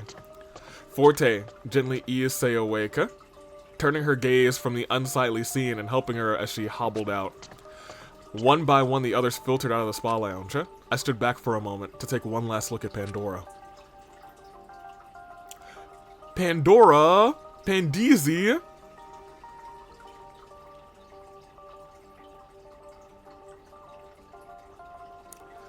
Okay, I do like that transition. It does feel like we walked into that hallway. We stepped into the large elevator and began descent into the supposed courtroom. The elevator sailed noiselessly. Noiselessly. That's kind of crazy. Noiseless elevators. I don't like that, actually. I like to hear my elevators, for real. Towards our unknown destination for what felt like an eternity. Silently we stood. No one dared speak. I had a lump in my throat from the anxiety, the fear, the sadness. My stomach was knotted, my head dizzy, my arms sweaty, mom's spaghetti, my heart racing. The spa lounge we were meant to investigate came short of any clues. We were only able to procure 2 traces of evidence. One fact which was already stated simply on the victim report, and the other was a secret note that only a few were aware of. Nervous as it was an understatement. I was at complete loss. I didn't know what to do. The elevator eventually slid to a standstill, shaking me from my thoughts. Oh, Pandeezy, not the X. You hate to see it. The doors open and reveal our rendezvous point. The spacious dome, which, very nice, shaped the room was topped with a glass ceiling, a third of the foundation, revealing the sunset sky outside our confines. The walls themselves were barren and simple, a matte navy blue rim with a rim light, illuminating the room. Hanging on the wall across the way was a grim picture frame representing Pandora. Her profile had been crudely stricken out with a violent pink X. The frame was positioned so that it was looking almost hauntingly over a circling group of podiums. It was bleak. To think there was a dedicated location forever was about to occur? Just where were we? Welcome one and all to the trial grounds. The stands before you will be the key locale for today's trial, so let's see some hustle, people. The announcement was much more imposing in the courtroom, echoing through the dome chamber, each reverberation almost pushing us into place. We steadily settled and stood in silence. At the stands, we were placed in a circular fashion. Our faces, our fears, our emotions were exposed to one another. The atmosphere, thick with anxiety, was palpable and crushing. I could feel my heart pounding in my head, my palms sweaty, knees weak, arms spaghetti, mom's spaghetti. Yet I could feel a dreadful, eerie chill go up my spine. I tried to be strong. My knees were weak, arms spaghetti, mom's spaghetti. My breath was short. We were here because of one unmistakable fact. Someone killed her. Pandora Espierre. The ultimate baker. A gentle, caring person who wanted nothing more than to share her good spirits and delectable treats with the world. And now, she dead. Who did this? It was one of y'all. It wasn't who my face is over, because that's Pandora. Someone here was responsible for her death. It's not who I am right now, because I'm Ashley. And the only thing that kept me standing was my drive to figure out who heartlessly ended her life. A flicker began to flicker weakly from the center of the stands. The flickering gained strength and a shape began to take form within the light. Something like the shape of a person began to appear. Wah ha ha! Welcome one and all. Welcome to the courtroom. Who are you? What is that?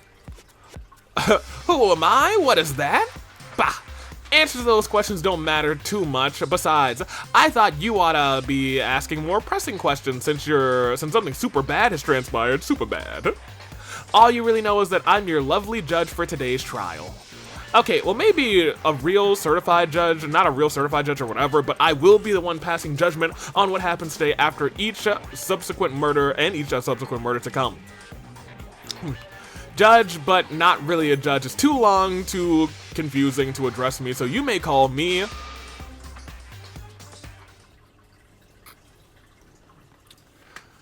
Zero. Y'all know how we feel about zeros on this channel, man. The hologram of a person named Zero presented itself, giving a face. Oh, he's not wearing a gas mask, so that's good for us. Giving a face to the voice of our killing game announcer. It's time for a trial, baby.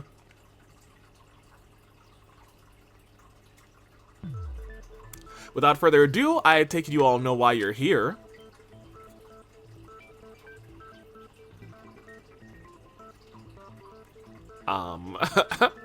Geez, you're all a quiet bunch, aren't you? You're here to suss out who done it. In other words, you're all on trial to figure out the culprit of today's heinous crime. Who the culprit of today's heinous crime is. If I remember the first time, I think we had like I think we might have had like a full colored Zero, which feels like it makes it a little bit less distinguishable that it's a hologram of sorts. But I could be wrong. I might just be misremembering. But if I'm not, I do really like this change because it does feel like, okay, this entity is not with us in this room. It's taunting us from not in front of us. You know what I mean?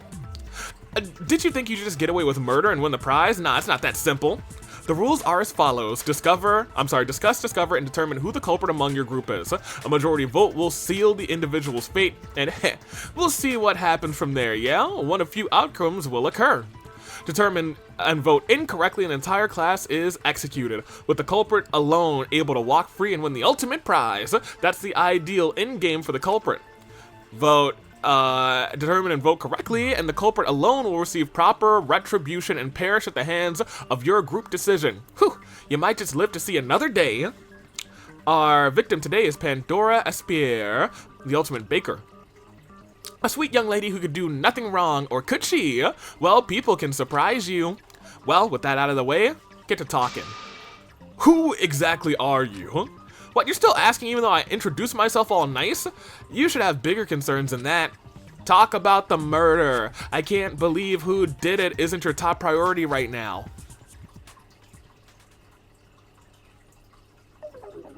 Huh? No one wants to talk? Need I remind you your lives are kind of on the line? If none of you start talking, you'll all default to having lost the trial and you'll all be executed. You don't want it that, do you? Executed? What does that... What do you mean? What does that mean, Echo? Of course you... yeah, it means... ripperonied. Killified. You know what I mean? The dictionary definition of execute, to carry out a sentence of death. It's really quite simple. On one hand, it makes my job easier. I don't have to listen to bad deductions. On the other hand, I'd be terribly bored if this game didn't go past the first chapter. Everyone... Please, we need to discuss who could have done the unthinkable.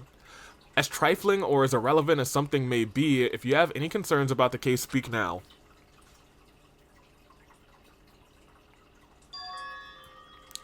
It's scary. Say, are you okay? Say, please don't push yourself, huh? Yes, thank you. If he wants us to talk, I'll talk. I'll talk about how scared I am.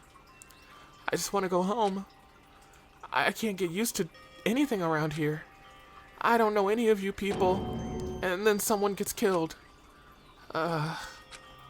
Say, I understand it's difficult, but discussing our friend's death is necessary to ensure we don't find a similar fate ourselves.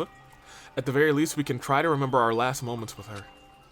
That's Zero is right. We don't want to go down without a fight, right? Why don't we begin with Pandora's last known whereabouts? The room was, the silence in the room was oppressive. A trial to defend ourselves? Why did I need to defend myself if I know for a fact that I would never kill her? Regardless, no one knew where to start. Well then, I'll start. Since nobody else does, I'm gonna be the certified G, the bona fide thug, and the greatest leader of all time. Don't mind if I do. Last I saw her, we were sharing a quiet breakfast. I can back that. The group composed of Art, Echo, Missy, Pandora, and myself in the dining hall from about 7:40 a.m. to 10 a.m. After that, we all kind of went on our way. I went around the mansion with Echo to talk to the others who weren't at breakfast. Who did we see again, Echo? I'm sorry, it's been a year since I've seen. That being said, I'm pretty sure we saw Lyle last. This is when we were all talking about like, we were all talking about like the ultimate talents, right? He went with us. Who did we talk to? I remember Lyle's. Do I remember Missy's?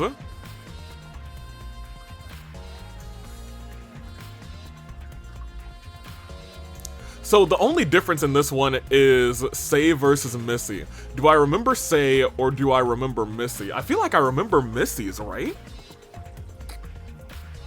Right? Or do I? I feel like I also remember Say. Maybe we didn't see Missy. I think it's this one. Oh yeah! Those people were Say, Kanan, Forte, and Lyle. Y'all, it's been a year and a half, I think. So, yeah, give it up to me, because I actually feel like I do remember. I was gonna say, I don't know if I remember chatting with Missy about Ultimate stuff with Art there. That's right, but when we were touring the mansion, we met with those four and no one else. The only ones we didn't see after breakfast were Pandora and Ashley. I mean, we met with Pandora when we were talking to Kanan, but she didn't stick around long. She said she had somewhere else to be and left to go who knows where. So there's a period of time where no one saw Pandora last. Is that correct? That window apparently begins somewhere between 10 and approximately 4 p.m. Can anyone else provide their whereabouts in that approximate time frame? I was alone in the study for a good portion of the afternoon. I went to the theater at around 2:30. Oh, so you must have left just before I went in. I went to the study at 3. I spent my time in my personal room. I wasn't in one place. I was investigating the mansion until 3, that is. I met up with Art for a little bit, and eventually landed in the jazz club right before 4. So from 3... At 3, you met up with Art, and you were in the jazz club right before 4. I was regaling myself with the amenities in the theater for much of the afternoon. I was in my room too. I had a meal with Art and Echo and went back, and I didn't leave at all. I was in the atrium for a while. Well, looks like nobody has a particularly strong alibi, except Art and Echo, who can vouch for each other until 3. What does that mean? It means that since many of us are acting on our own for an extended period of time, our whereabouts can be heavily doubted. Anyone could be lying about their activity and instead set up some sort of trap to get rid of Pandora since no one else saw her. So we're all suspicious? It's difficult to narrow down who is potentially suspicious on these claims alone. Let's calm down and think thoroughly. Why don't we move to the topic of the force motive question? The question, along with the motivation music, was provided to push someone to commit the crime. We ought to figure out what about the question would have caused such distress. The force motive question. A small group of us talked about it briefly in the over breakfast rather, but ultimately we couldn't figure out the purpose of the question. Why don't we discuss the purpose now that everyone's present? Okay. The purpose of the force motive question. The question was, are your talents a true representation of who you are? Who are you beyond your talent? What could it mean? I should pay attention to the statements that might sound interesting. A question to provoke killing? It makes no sense. How could a simple question make us do something as extreme as in someone's life? This morning we speculated that sharing history beyond our talents would only create a greater bond between us. I'm inclined to agree that that conclusion, rather. It only makes sense after all. It's possible that it's a tactic used to instill distrust and cause discord. I mean, I want to click on that last one. Okay, so I just need to click on it. Okay, great. Oh, I think I need to... Well, how do I don't know if I can do that on controller. I think I need to use my mouse. Huh? Well, we'll see about that. Okay, so let me get... Oh, I can't... Well, there's no, like, cursor.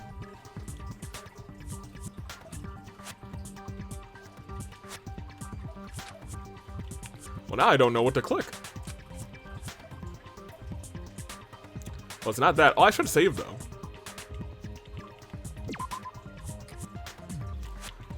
Ooh, controls. There we go.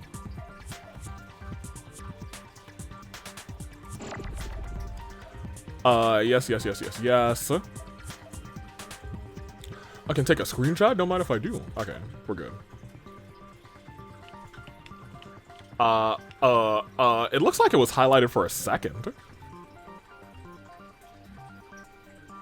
Okay, there it is. How do I properly highlight it?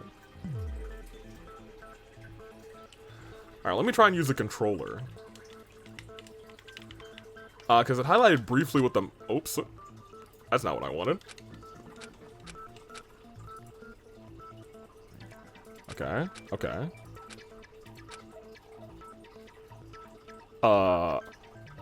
It also might be my OBS that is stealing it. Also, I clicked it that time, and I don't think it did anything.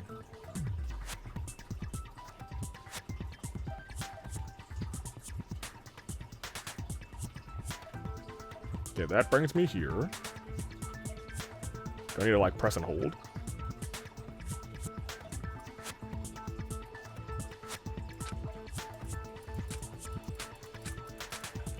Okay, well, I got some thinking to do.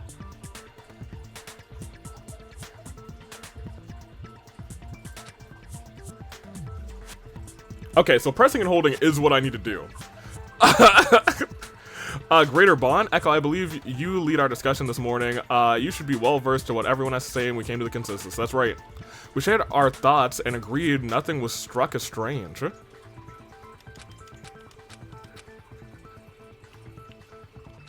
want to see if I can do it with the controller, though. Otherwise, I'll just have to switch to the mouse for this, which is fine.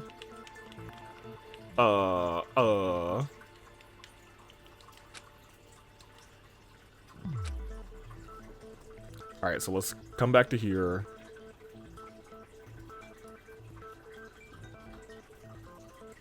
Okay, well, I pressed and held that time.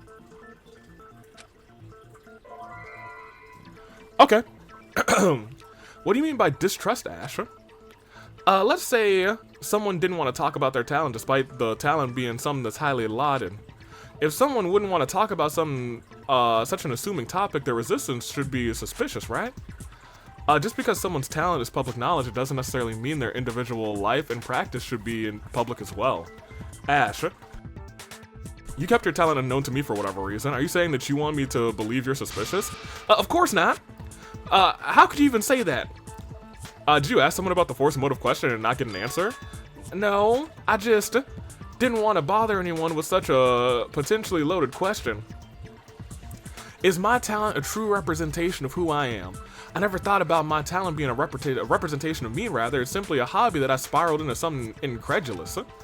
I never have thought that racing would lead to such a strange mess. Sorry to press you so hard, Ash. Art asked me if I knew anything about your talent, and I couldn't properly answer him. That said, I think this conversation eventually proved your point, that it could cause discord. There's contention even between us. That's alright. I'm sorry if keeping a secret hurt you, Echo. I didn't mean to tie you up in such complications. It's not so complicated. Why you gotta make things so complicated? You're my friend. If anything hurts, it's the fact that I burdened you with this topic. Well, that's the purpose rather of this discussion, isn't it? To bring ideas and theories to light. I don't suppose I just performed an example of the questions causing such an altercation. Consent. Oh, wasn't that something? Best friends reconciling their differences for the sake of proving a point. I suppose every discussion has to start somewhere. Okay, as you were. Right, thanks for that booking, Zero. In that case, what if the question posed was meant to make us look at ultimate students' talents as an end justifies the means product? An end justifies the means? A mean justice fries served with what? Art. Bro. The end justifies the means, a saying which is a... in which a result is deemed so important that any method, morally good or bad, may be used to achieve it. In this case, I believe what Echo is saying is that regardless of how someone achieves such advanced talent or what the person is like behind it is meaningless in the grand scheme of having an ultimate talent. After all, didn't we all sign up for the preservation project knowing full well that we needed to bear an ultimate title? An ultimate title. A precariously valuable title someone receives for super excelling in their field of expertise. But what does this possibly have to do with Pandora getting killed? There's no way someone like, anyone was like jealous of her talent or something, was there? We were all strangers before meeting in this scary place anyway.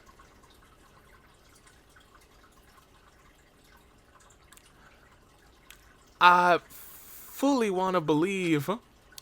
I want to believe we all got along well with her, that we got along, with each other, in fact. Without the killing game pressure, I don't see how anyone could possibly harbor any ill will. Nah, someone's gotta hate her. What? What? I'm bored. You aren't talking about anything interesting, so I thought I'd throw you all a bone and get the ball rolling a little faster. Not a single person is going to be loved by everyone. It's just not possible.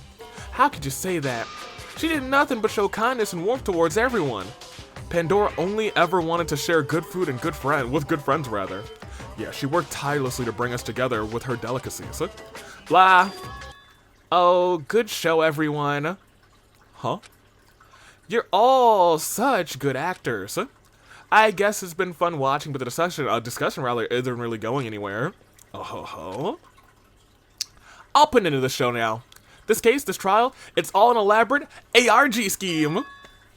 Lyle? It's all an act. The reason why there's so few clues is just a way to save resources. Imagine if the folks setting up this game had a bunch of fake blood to recreate as a scene. Though I suppose for the sake of entertainment, such systems exist to waste resources. Lyle, what are you talking about? Pandora isn't dead, she can't be. Nothing adds up. But I suppose if you want me to keep playing, I'll say this.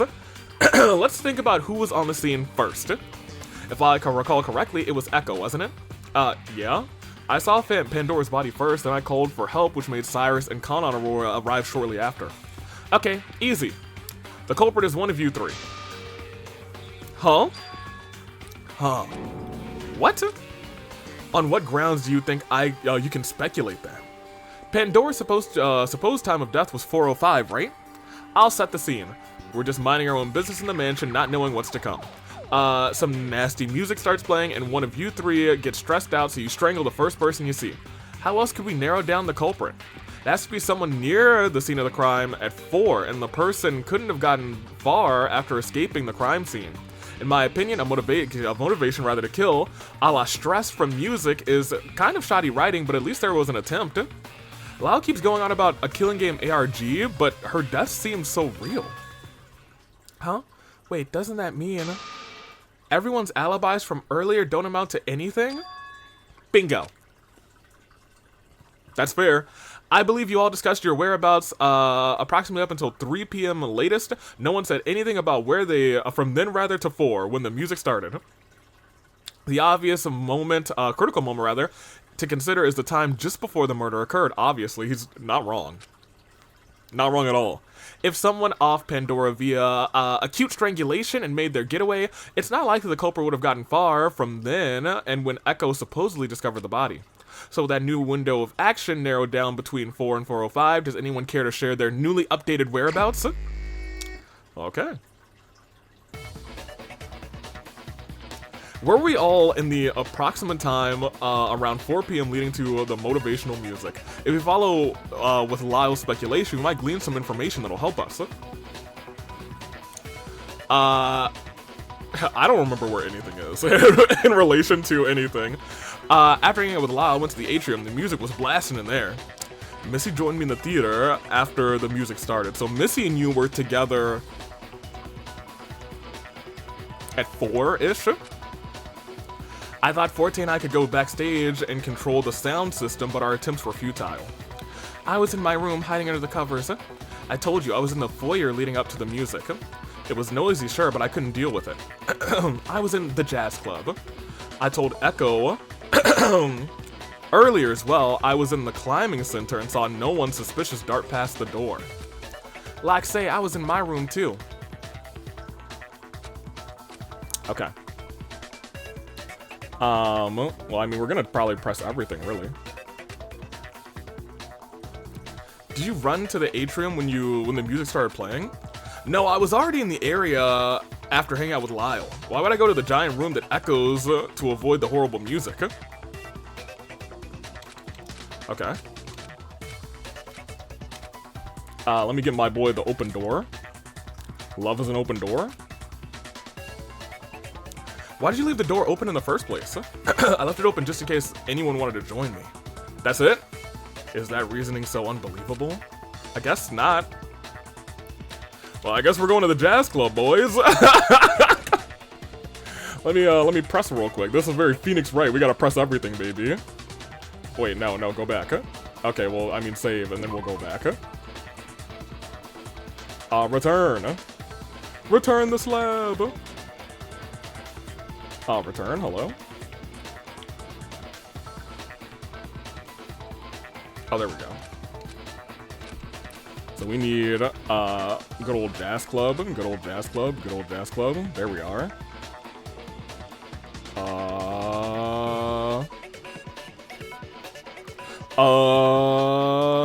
There. Okay, unsure why jazz club didn't click. I might have to, like, close my game and reopen it, because I feel like I've lost my reticle. You know what it might be?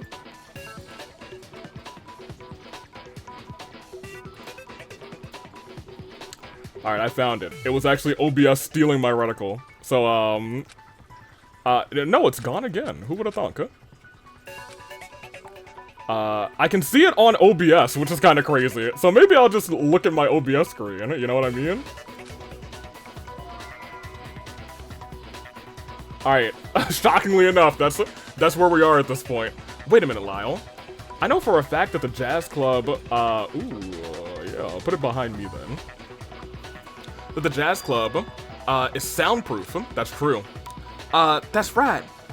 When I attempted to play the cello yesterday, yeah, I remember, you and Cyrus were just outside the jazz club in the hallway. Neither of you seemed to have any reaction when we came out shortly after. That means it's possible that Lyle is, exempt from hearing the motivational music. Does it? I suppose you're onto something. I admit, I don't even know what the motivational music sounds like, but nothing. That's awfully precarious situation you put yourself in, Lyle. Sure, it's odd, but what's stranger is how Lyle, how did Lyle know about the motivational music if he never heard it? The kiosk. Remember they could translate sound to text, but this time I only saw a message. It said something like, preserving the atmosphere of the room. Interesting. Zero. What's up? You're the judge of this trial, but you're also the announcement operator outside these walls. I can assume you can assist us with something clerical like this. Can you tell us what the kiosk message said in specific? Your current room is a special room that blocks out all sound. Why? You didn't tell anybody about this? That's crazy. That's crazy, Lyle. We could have all had our minds at ease. Blocks all outside sound to preserve the atmosphere of this room. Please enjoy it to your heart's content. I didn't write that, by the way. So you're saying we could have avoided the noise entirely? Isn't that too convenient? Wait a minute. In that case, what if Lyle is the one who killed Pandora?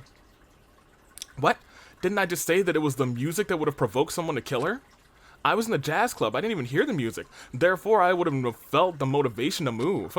No, you could have killed her in the jazz club and moved the body to the spa lounge. Oh. That would explain the lack of clues in the spa lounge. This is troublesome. Did any of us investigate the jazz club afterwards? No, I was so shocked from seeing the body I didn't even think about looking elsewhere. Yeah, I was gonna say, we really didn't do much looking around. I think we were all just as astonished as soon as we heard the body discovery chime. So perhaps Lyle counted on that fact and did indeed kill her in the jazz club. He doesn't have an alibi for a large portion of the afternoon anyway. Saying something like scouring the mansion for clues, he could have spent the whole day unsupervised plotting the terrible thing that ended Pandora's life. Hey, haven't you heard the phrase, extraordinary claims require extraordinary evidence? Well, that's not out of the question. After all, the ultimate puzzle master could have set something up so elaborate, so elaborate that the answer to this murder puzzle goes right over our heads. That can't be possible. I was in the climbing center, which is between the spa lounge and the jazz club. If Lyle committed the crime in the jazz lounge, I would have been plainly a witness to the change of scene. That's fair. You very well could have constructed that alibi to assist Lyle in his dark activity. Why would he do that? Why? Now, why on earth would I lie about such a thing? Settle down. Yelling at each other with hypotheticals ain't getting us anywhere. Agreed. If it will quell Say and Forte's worries, let's tackle their initial theory and go from there. Say and Forte are wrapped up in, I guess it's worth discussing. Just to be safe, we shouldn't leave any doubt. If Lyle is the culprit, then he shouldn't have any problem with clearing the air. Isn't the culprit, rather. Are you kidding me? Fine. What would my motive for killing her be? I didn't hear the motivational music, so that's out of the question. And I didn't speak to her about the forced motive question, so I haven't seen her all afternoon. So tell me, based on my lack of time around Pandora, do I even have any clear reason to get rid of her? Ah. Oh my stars, you all are so bad at this. What? I'll tell you all for certain that nothing happened in the jazz. Wait, you're just clearing somebody, dude? Huh? And I'm telling you this because you are all just awful this whole trial thing. Huh? Ha. Geez, I guess this is what happens when there's no ultimate detective around, huh? Yeah, well... Well, actually, Danganronpa 2 had no ultimate detective around, right? Were their trials the messiest with the worst deductions, though? No, I don't think so, actually. So we'll continue. And your ultimate photographer's so quiet, she's all but dropped dead at this point. But if she did drop dead, you'd have to go through another trial, and I don't think I have the patience to watch you run in circles at this rate. Did you snap a picture? Alright, well this ain't going anywhere, so allow me to throw you a bone. There's something strange about that note in the pool, don't you think? Uh-huh. Yo, this man is he's just running the trial for us. We really suck at this. Lyle very conveniently managed to redirect the conversation from that piece of evidence on the scene. I'll let you all think for yourselves. The note. That note must have something to do with Pandora's murder, but what? I'm certain Art and Lyle know something about it since Lyle brought it up with us, but...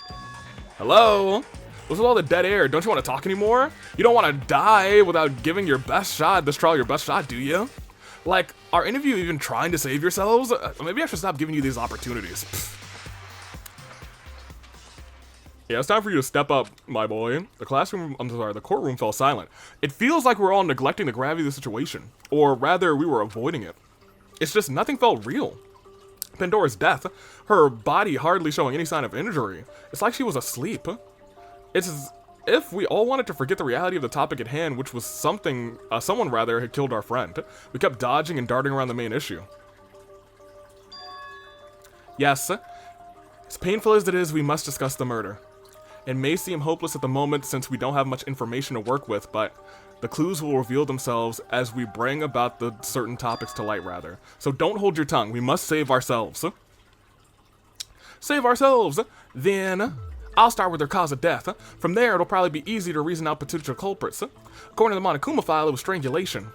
Can we identify what she was strangled with? We ought to touch upon possibilities. It may be difficult to think about, but no one said the fight would be easy. You know, it was probably just a towel in the room, you know what I mean? Just what was Pandora strangled with? Is there something we're missing? I think it was the rope. No. It's horrifying to think about, but perhaps the culprit used their own hands. Nope. Let's narrow our thoughts and eliminate things that would be unlikely. We also ought to think about what in the spa lounge could be used. Well, that's what I want, so give me this. Do I just have to click it? Because I've been pressing and holding. I just have to click it. Okay.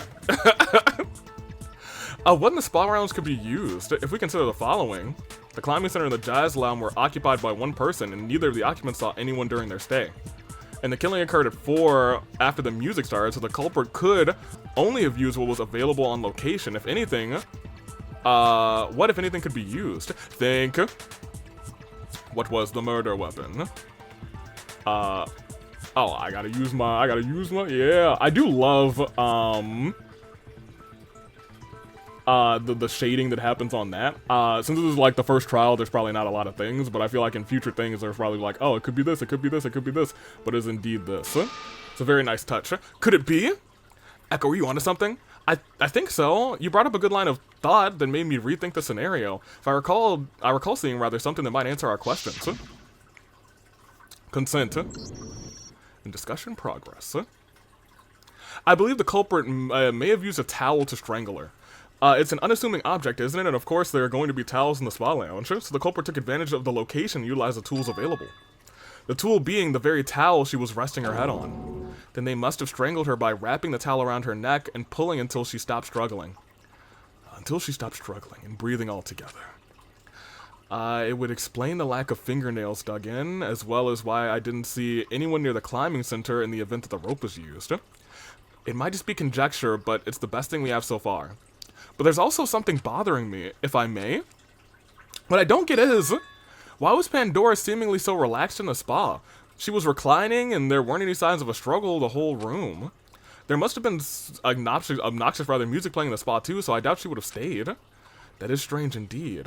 I certainly couldn't concentrate on the climbing grips once it started. The music was so annoying. I didn't know it was playing until I was outside. More importantly, Echo, did you bonk your head or something? The spa lounge is soundproof. It's a what? Huh? Well, I guess that makes sense since I threw the door open upon entering. Hang on. What? The spa lounge is soundproof? Whoops, was that not common knowledge? Hold it, explain yourself. Does that have relevance to the trial? If the spa lounge is soundproof, and the motivational music wasn't playing throughout the rest of the mansion, whoever was in the spa lounge with Pandora must not have been aware of the music. 0. I noticed in your kiosk message you didn't specify which room was soundproof. It simply said your current room is a special room, is that correct? I said I didn't write that, but yeah, I guess it did say that, didn't it? Ah, fine, yes, all of the second floor rooms are soundproof. What? Oh. All second floor rooms? In that case, wouldn't Pandora have been completely relaxed and unaware of the motivational music when it started at 4? Wait, that's right. Well, not the atrium. It's more of a giant hall than a room, no closed doors or anything, you know? I wasn't aware. I left the climbing room doors open during my stay. So, it's not just the jazz club. We probably assumed the jazz club alone was soundproof because people perform in there. It is now revealed that Pandora was willingly in the spa lounge, relaxed and completely unaware of the music, presumably far before it started playing in the first place. And even when it did begin, she would have been undisturbed by it due to the soundproof quality of the spa lounge. Just a minute. That motivational music had nothing to do with provoking someone to kill her. What? Yeah, it sounds like the music had nothing to do with it then. Echo, you have an idea of what provoked the person, don't you? You've had this look on your face since this afternoon. It's the note, isn't it? You've seen it before. In fact, you saw it before I brought it up with you and Art. Finally talking about the note. Yeah, I've seen it before. Huh? Pandora showed it to me last night. Pandora? But how did she see it? Lyle said it was the announcement special gift from this morning. Aha, I lied about that. You son of a gun. There was no special gift. If someone did show up, I was gonna give them, I was gonna call them a chump personally, so nobody showed up. I'm actually also perplexed as to where that came from. Wait, what? Although, maybe I shouldn't complain, that note has made things very interesting. Waluigi! Is this the note you're all talking about? What is this note you're all talking about, rather? Remember the scrap of paper we saw in the spa lounge? Yes, it was soaked beyond legibility. That's the note we're talking about, namely a note to be kept in secrecy. There she blows. I remember it said, if you recognize one of the symbols depicted, then you have finally found me and are safe. Please do not speak of this note's existence. Trust no one but yourself. It had 2 emblems on it, as the note references, and I saw one of the emblems shred, on that shred of wet paper in the spa lounge, rather. Pandora was in possession of such a dangerous, suspicious thing? The culprit must have, saw that she had that note on hand and threw it in the pool to soak and destroy it. They were probably afraid of the ramifications of protecting the recipient, afraid of the ramifications, rather, of protecting the recipient and what effect it could have on the rest of us in the killing game. They probably thought that whoever is in possession of that note must be linked to the game itself. Then, wouldn't the culprit be one of the few people to know of the note's existence? That's right. She reacted when Zero first mentioned it. Say, you reacted when Zero mentioned the note earlier. Have you seen the note before? I've never seen it. I see. But how can that be? Lyle said when he saw Sei go into the pantry, and after she left, he saw the note. Before this trial, the only ones who could have seen it were Sei, Lyle, Echo, and me, right? If the Atrium special gift was a lie, then what's with the secret note being in the pantry earlier this afternoon? I imagine Pandora herself left it there, seeing as that she was utilizing the, I was gonna say, she's the baker, so I would assume it would be in there. If it was in there, rather, she'd be the one to leave it, seeing as she was utilizing the ingredients from the pantry to make breakfast this morning. She just left it there? Then why is there a similar note in the spa's pool? She couldn't have left it out of her possession if it's supposed to be a note, to be kept in secrecy. Wait a minute, then are there 2 notes? But, we still don't know where those notes came from in the first place. It was me, I made the notes, I didn't. None of those random details are making any sense. I'm having a hard time sorting out the relevant information. Indeed, it's becoming difficult to define what is truth, or what happened when, and why things are as they are. Can't we try and lay down a timeline of events? That could clear our heads and straighten out things, if anything. A timeline of events. Yes, that could help. I noticed a handful of discrepancies that could use some clearing up. Okay, let's do it. It's a timeline, baby. Perhaps I ought to take the events back to last night when Pandora showed me the secret note. The note seems to be the biggest complication. Pandora oh, I have no idea, dude. Nighttime is at 10, or is it I think it's a 9, and she pulled me aside at 10. Hey, I'm gonna keep it a buck with you. I BS that one.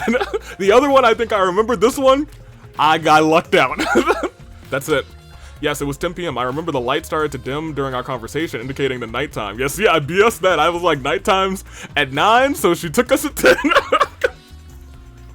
Hey, look, it will not be a year since I play this next part. I'm probably gonna try and play the rest of this all this weekend. But I must continue. The following morning, which was earlier today, we can assume that Pandora must have been up earlier than anyone preparing for breakfast. A small group of us had breakfast and conversed with Pandora about the force motive question, which rang at... So 7:40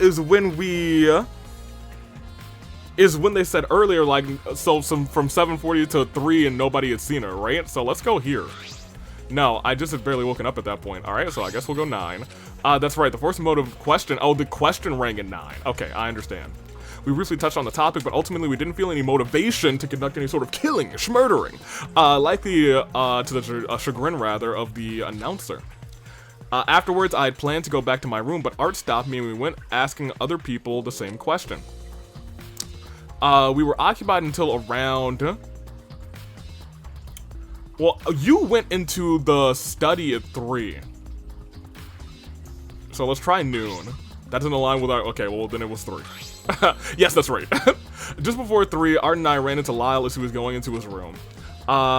We talked to him a little bit about the question. They've all been the middle answer. And I've been, like, expecting it not to be the middle answer, so I keep picking the top answer afterwards. He had little to say about it.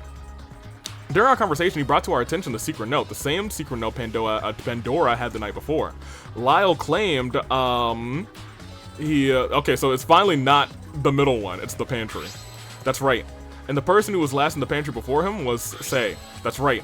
Lyle claims he saw Sei scurry from the second floor atrium to the pantry and back out again. After Lyle showed us the disarmed door and the secret note, Art and Lyle went off on their own and I went to the study at 3. While in the study, another announcement rang and started playing some sort of jarring motivational music that once again attempted to start the killing. That began at 4. That's right.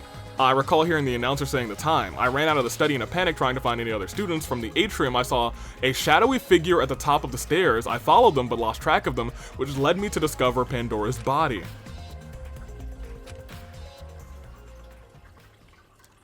If only I was able to keep up with the shadowy figure, then perhaps this trial would have been over sooner. But it's strange, I couldn't seem to add anything up despite how much I knew. Or rather, perhaps there was some other unforeseen force factored in that contributed to Pandora getting killed. There had to be something. Something's missing. I felt an uneasy anticipation tugging at me, something willing me to continue the pursuit of whatever force caused this mess. I had to try. Uncovering the truth was more difficult than I thought, but Pandora would tell me not to give up. I had to narrow down where the strange factor's weak point was. I thought about the scenario from the starting point of when the note was revealed, since it was, I think when I started this a year and a half ago, I didn't even have Pilot yet, which is kind of crazy. That's just something I thought to myself, but whatever. My turtle over there, we love him. Since it's a topic of contention, perhaps I had to think backwards from Pandora's death to see if there are any holes. Pandora was killed in the spa lounge. Yeah. Yes, there weren't any signs of the body being moved. Before she was killed, what was Pandora's, speculated state? She was chill. She was chilling out, max, relaxing, all cool. Correct. We're to assume that she was relaxing in the spa lounge because it's soundproof. She never heard the music. Also, I think this part's also very well done. We learned that and it's neat because it's like, I'm sure these are all just like PNGs that have been shooting across the screen animated. We learned that the spa lounge has soundproof qualities. If Pandora was in there with the door closed, she wouldn't have been disturbed. Wait a minute. When I first entered the spa lounge, I was initially under the impression that there was more motivational music playing within. Little did I know it was only playing because I had thrown the door open, ruining the soundproof quality of the room. However, someone noted that they were unaware of the music until they moved from one area to the next. The fact that the climbing center and the jazz club were already occupied and neither Cyrus nor Lyle claimed they were with company. This person could have left only the remaining room that shared the soundproof quality. Oh, that's true. Of the other two. Why was Pandora seemingly so relaxed in the spa lounge? She was reclined rather, and there weren't any signs of a struggle in the whole room. There must have been obnoxious music playing in the spa too, so I doubt she would have stayed. That is strange indeed. I certainly couldn't concentrate on the climbing grips once it started.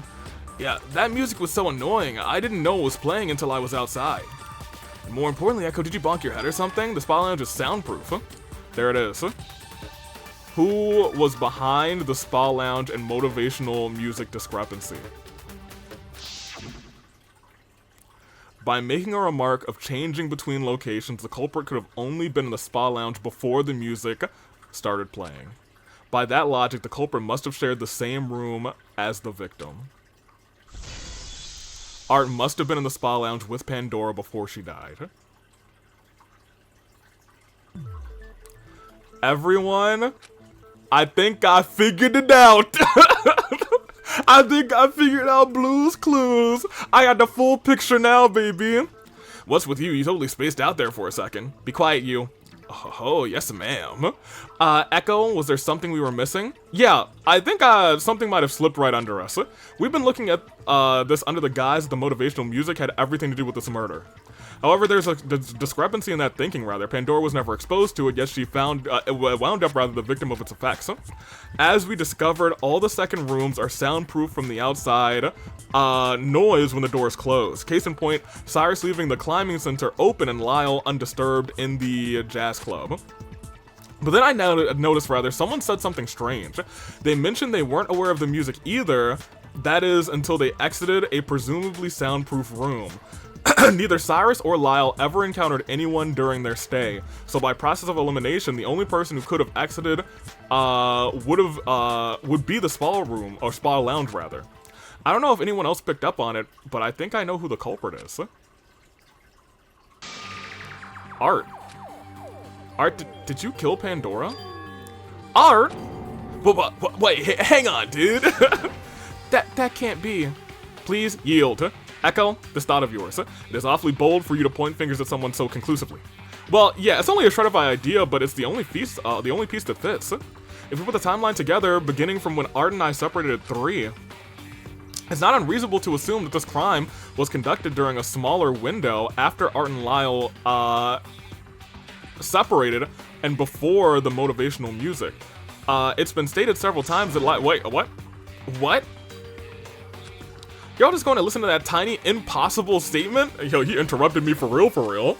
Alright, say something. Don't let them tell you what's what. It's nonsense. What? In fact, he was with me in the jazz club until 4, isn't that right? Lyle, you must know that we are beyond the veil of smoke and mirrors at this point. What are you implying? It's far too late for you to defend him. If you two were together, it would have been mentioned ages ago, rather. That shadow I saw at the top of the stairs, rather. It must have been Art fleeing the spa lounge towards the atrium. He must not have known there was distressing music playing outside the spa. Otherwise, he wouldn't have let slip that he noticed a shift in music when leaving the spa after the fact. Grr. Lyle, please think about the events in your head. As much as I hate to admit it, there's only one answer I can think of. Even though this is all speculative, and I want nothing more than to not believe it, this is the only ammunition we have. Art, we're all your friends, aren't we? Please, if we're wrong, just tell us we're wrong. If this is all untrue, we can put this debacle behind us. Echo, bro. Do you remember the 21st night of September? When I told you, you asked me about the force motive question? Yeah. You recall you said you liked playing golf, but you haven't expanded your interest outside of golfing. Yeah. It's because they would never let me.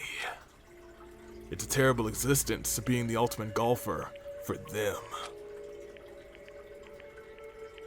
All day I stand around in the sun listening to jerks pitch false interest and crummy business ideas to each other. I'm not playing golf. I'm just there to look good while the suits are playing corporate deception and back scratching. They made me hate golf. So that motive question, it made me think about what I was doing. I wasn't having fun anymore, you know? Even though I'm great at it, I'm the ultimate golfer. Even if that's the case, it didn't feel like me anymore. It's weird, I've had more fun here, hanging out with everyone, not indulging in my talent, even though it's the thing that landed me here in the first place. I kept thinking about that. I kept thinking about the FMQ, about how I hate this part of me that blessed me with an opportunity to hang out with all of you fun people. Before I knew it, I started wandering into the spa lounge for some peace and quiet. I thought no one was there. But Pandora was there, quiet as a mouse. I didn't even notice her until I sat right next to her. She was so nice. Good afternoon, Art. Care to join me? Yeah, sure thing. You alright? I didn't scare you, did I? Oh, no, I just didn't notice you when I came in. You know how it is. Head somewhere else and all. I see. Oh. Alright, may I ask you something? What's up? I believe I heard you, about you influencing a merger between yours and Lyle's school, am I correct? Yeah, that was a while ago. That's such an amazing accomplishment. I could only wish to achieve something half as grand as that. Oh, it's nothing, I hardly remember it. If you insist, it's nothing to sneeze at either. I'm sure the students, of both schools have benefited greatly from this feat. Yeah, probably. I wouldn't know. I only went to school for a year before I was pulled out to focus on golfing. I have a private tutor to cover the difference. Oh, that's quite a generous offer. I hope you can use your talents to position to help more people. I don't know if it's that big of a deal. I have faith in you, Art. In fact, I believe all of us have the ability to induce beneficial change like that if we're given the opportunity. Ultimate students, we have the power of passion and influence in our hands, just like them. I hope we can use it for the good of the future, rather. I know we will. Yes, at last, I finally found them. I didn't know what to say. Who's them? Power of passion influencing change isn't as rosy as it chalks up to be. The only thing that my talent ever got me was trapped, bro. I used to golf all the time with my grandfather before he passed away, and after that, I was taken in by some company who wouldn't even take care of me. Three square meals rather, and a comfortable place to live. I always play perfect games. Perfect, but boring, day in and day out. It was the same thing. I thought I was there to show my skills, but every game was just an outside business conference. Eventually, I honed my skills enough to hit a hole-in-one no matter what. I played short games no one ever cared to watch. I aced, and they loved it, they whiffed it, they ate it up, but at that point, they didn't care what I did. Using my talent for the future of others? For the good of the future, rather? What about my future? I didn't want to stay with that group for the rest of my life. I thought escaping to the preservation project would finally free me from that imprisonment, but everything's all messed up. When Pandora closed her eyes, I felt a burning. She said she found them. Who was she talking about? It was obvious, right? I didn't know what to say. I just took the notes she had and threw it in the pool. I didn't want it to go. I wanted it to go. I wanted to go away, rather. Then everything happened in slow motion. It was like my body moved on its own. My head was ringing, my hands narrowed on the towel on her shoulders, and everything was red. It was like there was a fire in my head. All my life, I can't wait. I was held in her grasp. My arms were tense, and eventually,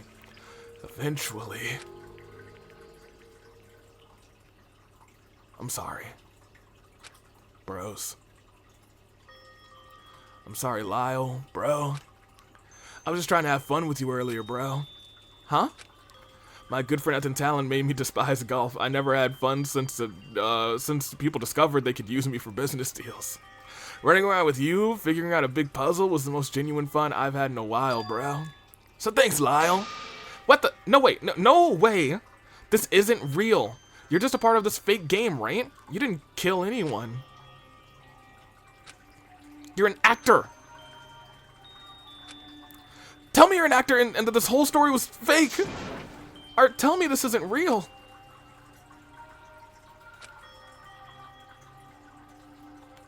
It was miserable. Like all of us, Lyle was struggling to come to terms with the fact that Art, of all people... Lyle? Bro? Is this the truth? We have a shred of evidence to go with a confession. I don't know if I can point out a culprit based on such little proof. Missy, you want to keep discussing even after such a piteous confession? I am able to have my doubts, am I not? I can't accept it. I'm not sure the rest of you I'm sure the rest of you are having trouble just the same. Doubting is the only thing that keeps me from fully realizing the weight of a lofty, impossible to swallow truth. If I can doubt, I can still cling to the possibility of Art not committing such a horrible crime. Missy, you're deluding yourself with a false hope. Just like the unfortunately misguided Lyle. Such thinking is unsustainable. I kind of hope my boy is a part of the big bad. There's no need for doubt. Kanan, you couldn't have shared this 30 minutes ago! I have definitive proof. Kanan! It was small, but it was unmistakable. Art was seated at the base of the atrium centerpiece with his head in his hands. The photo looked to be shot from the second floor entryway, 16:04, 4:04 p.m. That means the shadowy figure I saw, that was me, following Art as he fled from the spa lounge. Huh? I was in the foyer, remember? So when I saw Art emerge from the spa lounge, I went to tail him, following him as far to the entrance to the atrium rather. Then I heard you shout for help, and I didn't about face, little did I know I would stumble upon the very thing he was running from. What the heck is this? Khan sure is a weird photographer. So, does that sell your doubts, Missy? But why wait to reveal such damning evidence? You think I want his blood on my hands? If I presented this photograph, rather, we'd know for certain, the culprit was for certain, rather, thanks to me. Because I'm always unlucky enough to be at the wrong place at the right time. I don't want to bear the weight on my conscience. I know it's selfish, but take it or leave it. It's pretty dope. That's pretty cold, low-key. Then, I suppose it's settled. If we can agree on this unquestionably, this is unquestionably the truth, there's no room for doubt.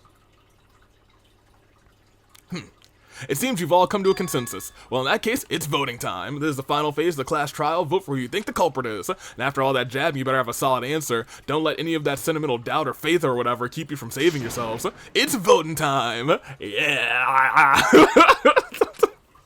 He's got a pierced tongue, too. Oh, this voting screen is pretty dope.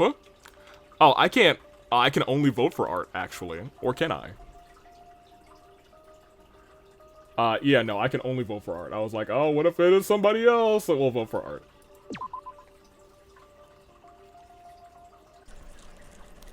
We get a whole little scene here. I think we got a scene the last time, though, too.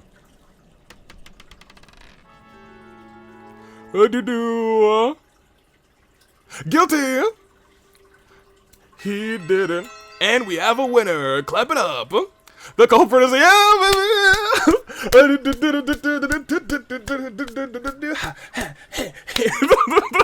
culprit for the murder of Pandora Spear is none other than the ultimate golfer Arturo I skipped that. Took long enough. Let's try and do better next time, alright? But for now, it's time for the grand finale. You've reached your exciting destination, and at the end of your first class trial, the destination being punishment time.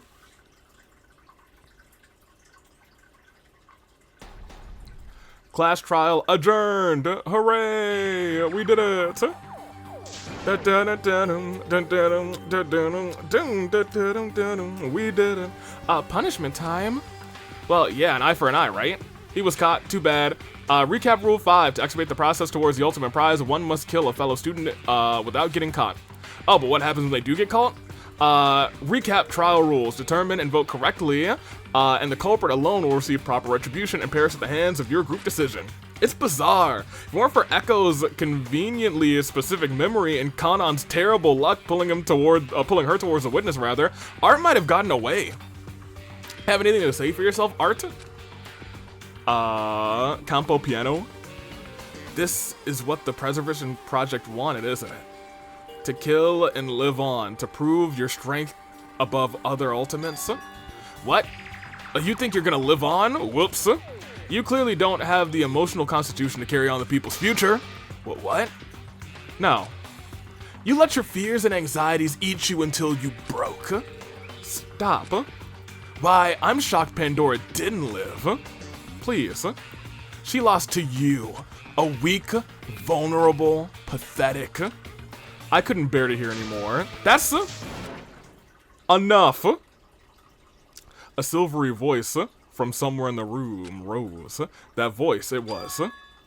The other announcer. The voice that welcomed us to this place was here? Zero, stop this at once. Oh, you. I got rid of you, but you came back? So weird. Ha! See what you did there? See what I did there, rather? Eve? These students reveal the culprit. Was that not sufficiently entertaining enough for you? Yeah, they sure did do their thing, but geez, did it take a while? Alright, fine. His face was so rich with despair, I couldn't help it. It was fun for you too, right? Stop this.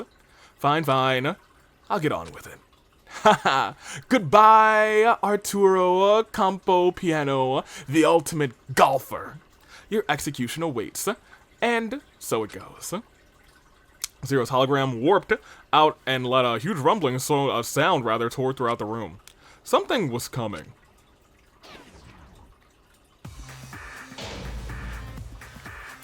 The courtroom rumbled beneath us. One of the trial grounds walls slid open, revealing a dark pit beyond the walls. From within, a golf cart came shrieking out, drifting and encircling our stand, stopping squarely behind Art. Mechanized arms swept Art off his feet, pulling him into the cart. It had hardly stopped for a second before peeling back into the darkness from which it came. Art became sequestered from us. All we could do was watch in horror as his fate was projected on a screen in the middle of the trial grounds. Art was tossed unceremoniously into what appeared to be a sand bunker in the middle of a giant miniature golf course. In a daze, he rose, coughing up sand, and meeting the gaze of a kitsch bear statue holding a driver. Oh boy. The bear twitched. Its metal body groaned wearily as its arms shook to life. A swing tunneled through the air. Art gasped. Ugh!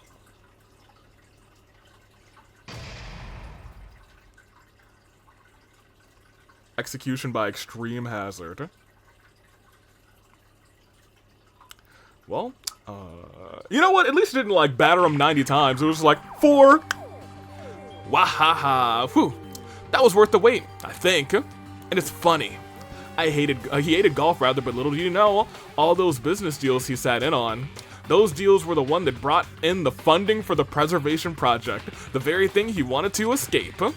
He thought he could fly away, but it turns out his influence was inescapable. Life sure is cruel, isn't it? That's very Zero of you to say. It was horrifying. A disgusting display, mocking Art's ultimate talent into his life.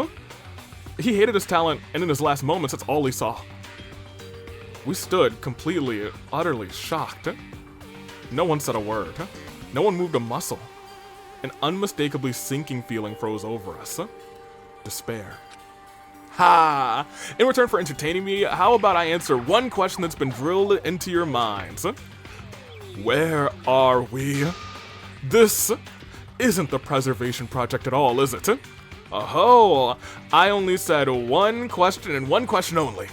Our beloved courtroom resides in the Monokuma superstructure rather. Remember those earthquakes? Those aren't going to bother us thanks to civil engineering. The wonders of modern technology never ceases to amaze, huh? So cool! Ha! I hope that satisfied your curiosity. So the Monokuma superstructure. It most certainly did not, you cad. Zero. The silvery voice spoke once more.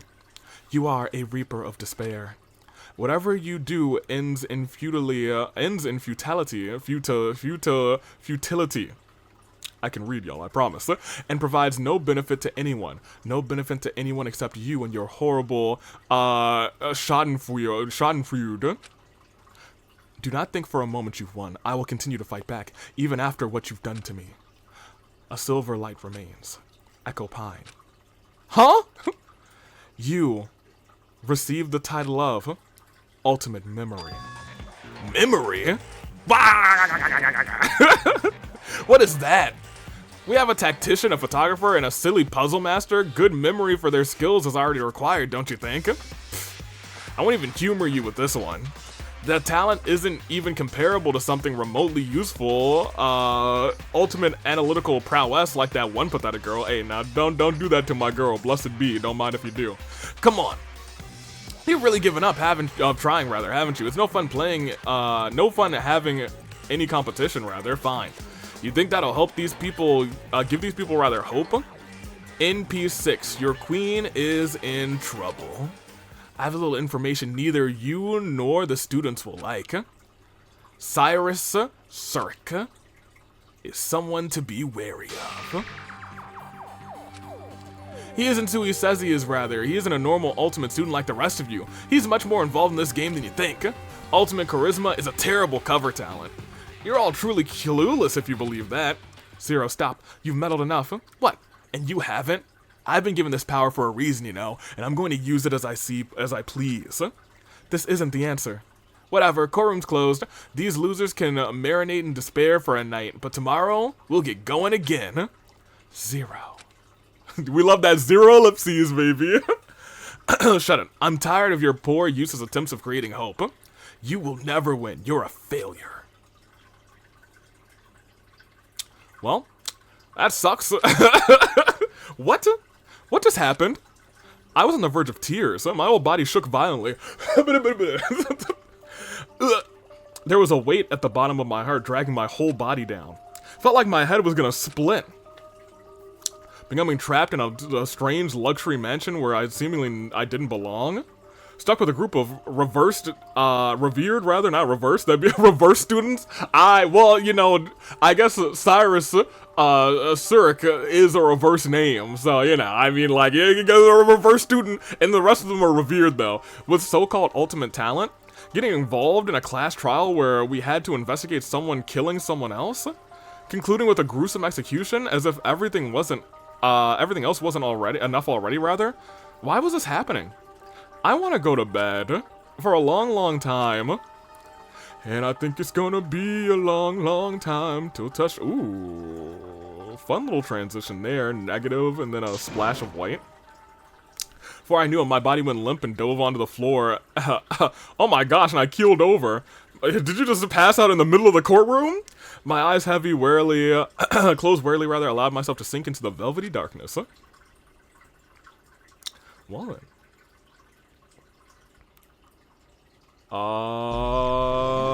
8 students remaining. And there we go. I know there's only 3 chapters in this game, but I guess we remember we also did not start with a full 16. We only started with 10. Which I think is a smart decision, honestly. If you don't need 16 students to tell a story, then don't make 16 students for a story. You can just make 10 or something. A deep, pulsing darkness covered every crevice and folded. And also, we're at chapter 2 now, which means I'll probably be taking a break very shortly. Filled every crevice and fold, bleeding through the razor-thin cracks, drifting unevenly, a nauseating black sea, and a stifling, destitute vacuum. Obscurity murmured and bubbled beneath the heavy velvet pall. Competing vibrations through the void pounded and shook the air with a stiff, rich chord.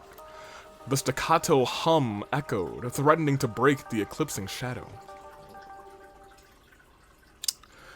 This thing's so well written, actually. In terms of just like, elegant language and description. I think it's a very, very good, elegant writing. Echo. Echo. Echo! Ouch! Opened my eyes as a swift, sharp pain struck my face. Hey, what gives? Oh, it's Missy. I figured it was, old homie. I figured it was Ashley. Missy was standing over me, her hand poised in a way that suggests she was the one who would firmly waken me up. I'm sorry, Echo, but I had to wake you up. I shook you, but you didn't react, so... I blinked several times and rubbed my left cheek. My left cheek. My vision adjusted to my surroundings. It seems it was either Missy or Ash. I was in either Missy or Ashley's personal room. I sat up to see Ashley sitting at the foot of my bed just in front of me, and Missy was on my left in a spare chair. Well, you know, Ashley was there. She ain't slapped me, though. That's the homie. That's Horse Girl. She never do anything wrong. Ashley, Missy, what happened? Well, for starters, it's about 9:15 p.m. You seem to have passed out after the trial earlier this evening. Ashley and I were concerned, so we've been monitoring you, to make sure you were safe. However, I was worried. You stopped breathing in your sleep. Oh my gosh. I stopped breathing? I can't have you leaving us so shortly after we lost 2 of our friends. I hope that your newfound title of Ultimate Memory does not begin to fail you so soon. Ultimate Memory? Just like that, your boy's got an ultimate talent. That's right. That's not great in comparison to what happened last time. That being said, I probably should at the very least cut the recording right now, because it seems like we were about to really step into chapter 2, and if I do want this to be like a prologue, a chapter 1, a chapter 2, and a chapter 3, then I should split it here. I will likely continue to play after maybe 30 or 40 minutes. I'm gonna go get something to eat. And then we'll be good to go. So I will be right back. I'm also gonna save because we're in chapter 2, baby. A little chapter 2. A log real quick. No, not the log. I don't know why I clicked log. We gonna save real quick, huh?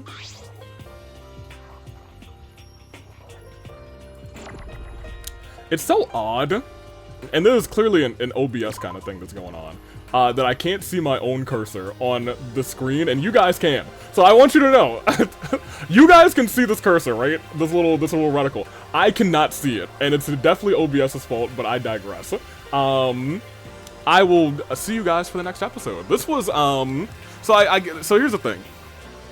As some of you know, and if you've watched the previous 2, or maybe this whole large lump, I have played chapter 1 and chapter 2 together. Already, and the prologue, of course. So it's really a lot of stuff coming back to me, but it's also some stuff that I don't think I remember. So it could have been stuff that was added, but more so, a lot of it is, wow, a lot of this stuff is revamped and refreshed, some of it redrawn, etc., etc. Like, it's of much, not saying the first playthrough that I did of chapter 1 and chapter 2 in the prologue were not clean, but this feels very clean. You know what I mean? You know what I'm saying? But regardless, I am going to take off. Until next time, which should be the rest of chapter 2. Or maybe it should be the rest of chapter 2. I think I am going to release them all in like chapter 1, prologue, chapter 2. So they're going to be longer videos. We're going to get through them. You better believe we are. Toodaloo Flight Crew, thank you for watching.